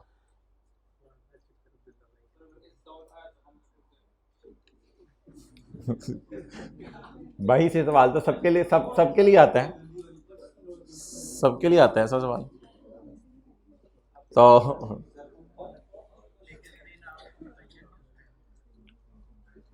अब क्या करें जी, आरई में कम हुआ है, क्या करें मुझे बताएं, शायद क्या एंट्री हो गई है, डिविडेंड की बजाय उसने क्या डेबिट कर दिया है? आरई। मेरे ख्याल से तो कोई गलती तो नहीं है, मेरे ख्याल से कोई गलती तो नहीं है, आरई को कम कर दिया, आरई नहीं कम होना था, लेकिन प्रेजेंटेशन के एतबार से एक मसला है, ये गलती नहीं हुई अकाउंटेंट से, dividend debit cash credit entry करनी थी और ट्रायल के डेबिट साइड पे डिविडेंड नजर आना चाहिए था, लेकिन नजर नहीं आ रहा। इसका मतलब है उसने किसे डेबिट मारा है, डिविडेंड को डेबिट मारा है या आरई को डेबिट मारा है?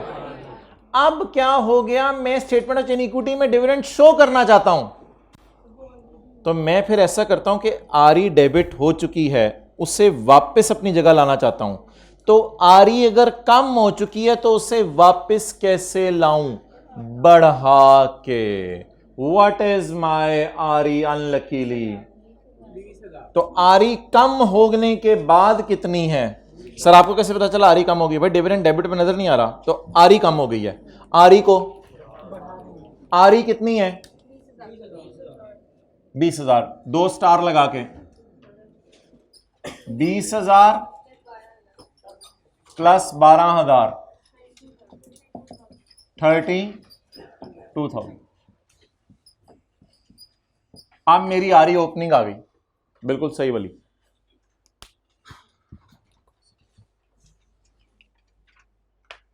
भाई ये थोड़ी सी बची हुई है अभी। अच्छा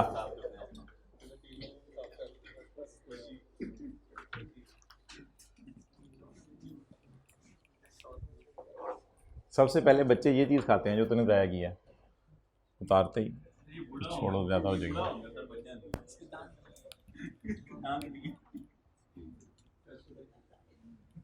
कितने लोग पहले ढक्कन से आइसक्रीम खाते हैं? अच्छा,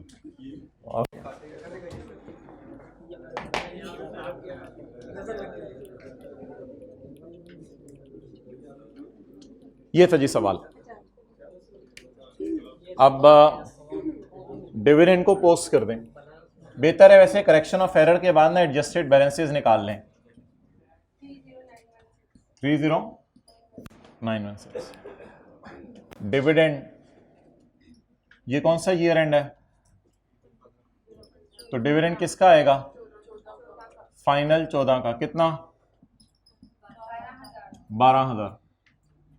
ये मैंने क्या किया है, 32 में से 12, फिर दोबारा मैं 20 पे ही आ गया हूं। 32 माइनस 12, फिर दोबारा मैं किस पे आ गया हूं? फिर दोबारा मैं किस पे आ गया हूं? 20 पे। आ जाके खोती बोर्ड थले उधर ही खड़े हैं 20,000 पे। 32 माइनस 12, दोबारा मैं 20 पे आ गया हूं। बट क्या हो गया, प्रेजेंटेशन जरा बेहतर हो गई। जाते जाते इस सवाल के एतबार से, जाते जाते आपको जो है वो मैं बता दूं कि एक सवाल है जिसमें आपको अगर मैं बताऊं, मैं आपको बताऊं, अगर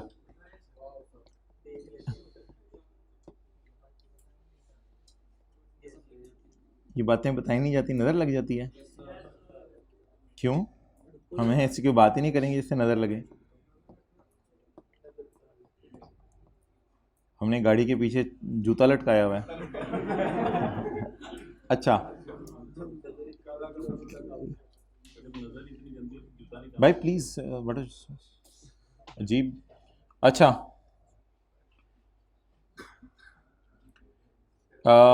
आपको आने की जरूरत नहीं है। अल्लाह अकबर, पेज 705 ट्रायल की डेबिट साइड पे डिविडेंड नजर आ रहा है। ओए होए होए होए होए होए, काश ऐसा कोई सवाल जिंदगी में पहले किया होता इस तरह का जैसे मैंने आपको दिखाया है, तो फिर तो हमें भी पता होता कि डिविडेंड या ड्राइंग ट्रायल की डेबिट साइड पे नजर आती हैं। और ये पता नहीं क्वेश्चन 2 है पेज 705 पे, वो मैं सारा आपको लिखवा देता हूं अभी। इसमें अल्लाह का शुक्र है डिविडेंड डेबिट साइड पे नजर आ रहा है, यानी डिविडेंड डेबिट कैश क्रेडिट। और इस 125 का हमने सॉल्यूशन में, इस 125 का हमने सॉल्यूशन में इस 125 का हमने सॉल्यूशन में बस ये एज इट इज शो कर दिया होगा 125। तो ये जरा अच्छा सवाल है क्योंकि इसमें डिविडेंड डेबिट साइड पे नजर आ रहा है। तो लिखें पेज नंबर 705 में, तो डिविडेंड ट्रायल में डेबिट साइड पे नजर आ रहा है। पेज नंबर 705 में तो डिविडेंड ट्रायल में डेबिट साइड पे नजर आ रहा है। पता नहीं है मैं क्या बोल रहा था, तू क्या बोल रहा है, तो बस किया करना। डिविडेंड ट्रायल में डेबिट साइड पे नजर आ रहा है, पे डिविडेंड ट्रायल में डेबिट साइड पे नजर आ रहा है।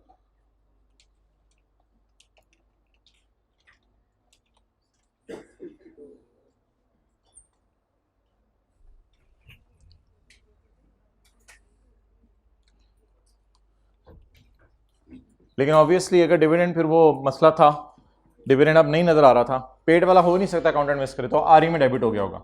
आरई को बढ़ा के अपनी जगह पे वापस ले आए और फिर जो है इधर देख पहले। अच्छा चलें जी, अब सारी वर्किंग्स को क्लोज करें, फिर इधर आए, सारी वर्किंग्स को क्लोज कर दें। 1 क्लोज, 1 क्लोज, 2 क्लोज, 3 मैं 4 क्लोज, 5 ना क्लोज, 6 5, लेकिन प्लीज ये फेस पे नेगेटिव साइन के साथ लेके जाना है। 6 5,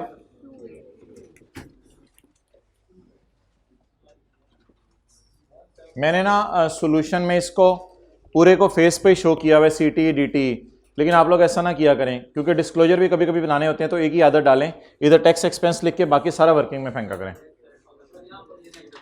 अगर यहां पर ये नेगेटिव आता ओवरऑल जवाब, तो फिर यहां किस साइन के साथ लिखते हैं, पॉजिटिव। फिलहाल ये बस फिगर आ रही है, इसको माइनस कर दें face. Working 6 9 5, working 7 carry down निकालें जी।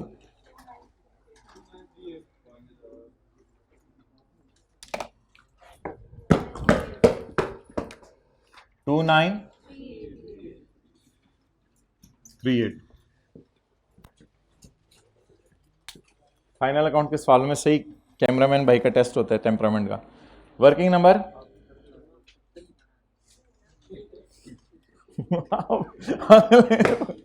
ये मुहावरे ना सीख ला और आके, बस ये छोड़ पड़े इन मुहावरों को, सॉरी। अच्छा आप वर्किंग नंबर कौन सी है, 8 कौन सी थी और 9 हो गई, टोटल करें।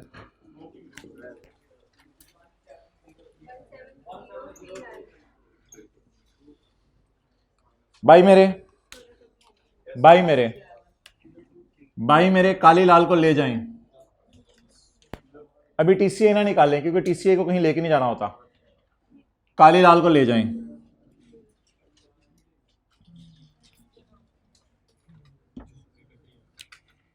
Fair value reserve TCI PAT fair value reserve उत्तरी है, पहली दफा ही नेगेटिव आ गया। ये TCI है। काली लाल को देखें कैसे लेके जाते हैं, काली लाल गाड़ी में बैठो, काली तुम इधर उतरो, लाल तुम इधर उतरो। चलो एक्शन स्टार्ट। 17023, लेकिन इसका कुछ नहीं करना क्योंकि ये पेरेंट का पैट और ओसी, सॉरी 17023।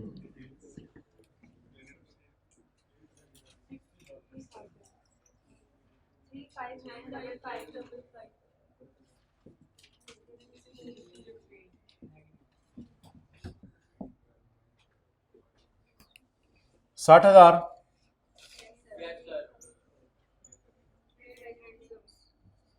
तरतीब से चलें।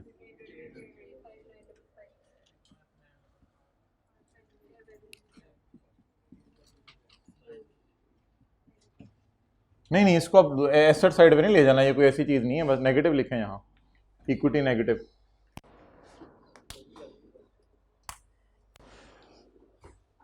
$6,000 माइनस 600,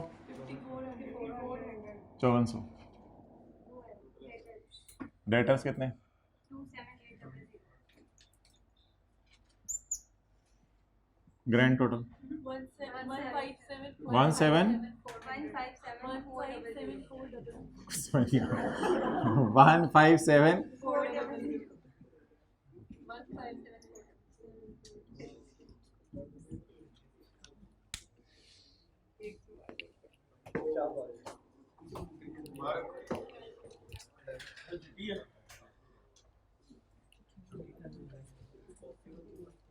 इधर से तस्वीरें अलग ले लें, उधर वाली तस्वीरें मैं अलग दिलवाता हूँ।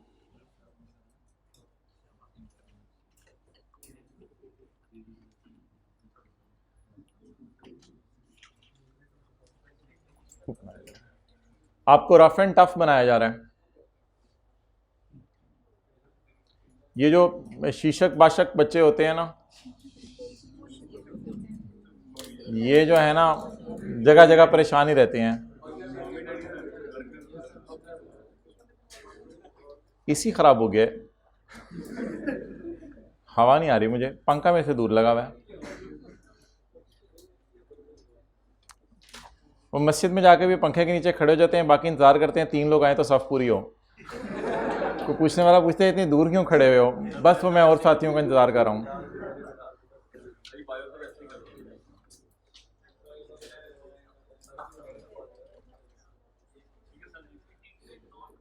ऐसे किया ही होगा किसी ने कभी ना कभी जिंदगी में, ऐसे क्यों मुस्कुरा के देख रहे हैं? डीटीएल नॉन करंट लाइबिलिटी में आएगा, डेफर टैक्स एसेट और डेफर टैक्स लाइबिलिटी।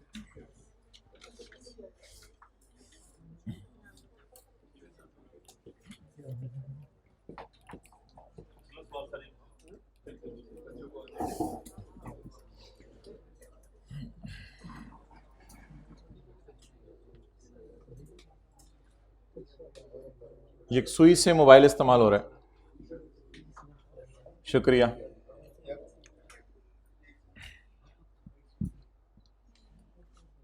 अच्छा जी, अब जो ज़्यादातर सवाल आ रहे हैं वो प्रेजेंटेशन रिलेटेड आ रहे हैं। जिस सवाल के लिए अब आपको रोका हुआ था वो लम्हा आ गया, ये पार्ट क्लोज कर दो, हम पार्ट सी शुरू करें। अच्छा, एक मिनट।